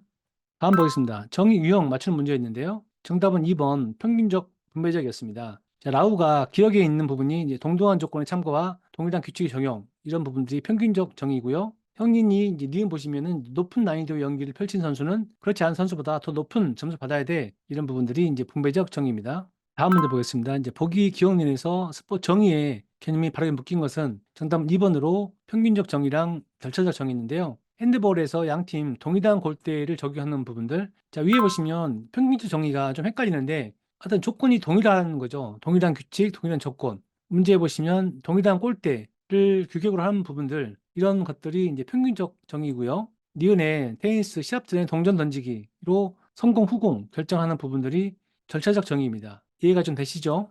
다음 문제 보겠습니다. 2022년도 문제인데요. 이제 보기에서 기억 니은에 해당하는 정의 유형 문제였습니다. 정답 보시면 이제 평균적, 절차적, 분배적을 묻는 문제인데요. 자, 기억 보시면 남녀 학생 구분 없이 동일한 참여 시간, 평균적 정의죠. 니은 보시면 코트를 바꿔가면서 게임하는 부분들, 절차적 정의죠. 디귿 보시면 경기 실적에 따라서 연봉을 차등 지급한다. 이런 부분들이 분배적 정의입니다. 정답은 1번이었습니다. 다음 문제는 스포츠 조직의 윤리 경영에 대한 문제인데요. 옳지 않은 것은 4번입니다. 스포츠 센터의 운영 수익을 더 늘리기 위해서 지도자의 노동 강도를 높인다. 그럼 안 되겠죠. 이건 윤리 경영이 아니죠. 일회성 문제 나왔습니다. 참고하세요. 사람 믿음 관련해서 일회성 문제는 전자책 뒷변에 좀 요약해 놨습니다. 참고하시고요. 다음 문제는 이제 두루킴의 도덕 교육론에 근거한 스포츠 윤리 교육의 내용과 방법으로 옳지 않은 것은 1번이었는데요. 자, 두루킴은 이제 규율 정신, 집단 애착, 사회적 애착, 자율성 이 세 가지를 강조했는데요. 지문에 나온 것은 이제 자율성 관련이거든요. 1번 보시면 감독의 지도에 의존하는 도덕적 판단력을 길러준다가 아니고 스스로 판단하는 자율성 있는 이런 부분들이 이제 두루킴의 도덕 교육론입니다. 참고하세요. 정답은 1번입니다. 지금까지 1장부터 8장까지 요약표와 함께 기출문제 전체를 살펴보았습니다. 지금까지 나온 요약표는 모두 모아가지고 메일로 보내드립니다. 메일 주소 꼭 입력하시고요. 저는 다음 과목에서 뵙겠습니다. 지금까지 스포츠윤리 요약자료와 기출문제 전체를 살펴보았습니다. 스포츠윤리는 기출문제 범위에서 반복적으로 출제되고 있는데요. 첫 번째 고정 댓글을 참고하여 전자책을 다운로드하세요. 스포츠윤리에서 고득점하여 생활스포츠 지도사 필기시험에서 합격하게 될 것입니다. 간단한 질문이나 의견은 댓글 남겨주시고요. 댓글은 모두 답변 드리겠습니다. 전자책에 대한 질문이나 의견은 오픈 채팅방에 알려주세요. 밴드와 카페를 통해 채팅방의 질문은 별도 게시글로 정리하겠습니다. 밴드와 카페 주소는 첫 번째 고정 댓글에 소개되어 있습니다. 추가 정보는 첫 번째 고정 댓글과 다음 영상에서 제공하도록 하겠습니다. 구독과 좋아요 클릭하세요. 다음 영상 제작되면 알림이 가는 것은 아시죠? 최신 정보를 또 한 번 제작할 수도 있는데요. 구독 누르고 계시면 많은 도움이 될 것입니다. 도움이 되셨나요? 생활스포츠 지도사 필기시험을 준비하는 모든 분들께 도움이 되었으면 좋겠습니다. 끝까지 봐주셔서 감사합니다. 생활스포츠 지도사 시험 합격을 응원합니다. 파이팅!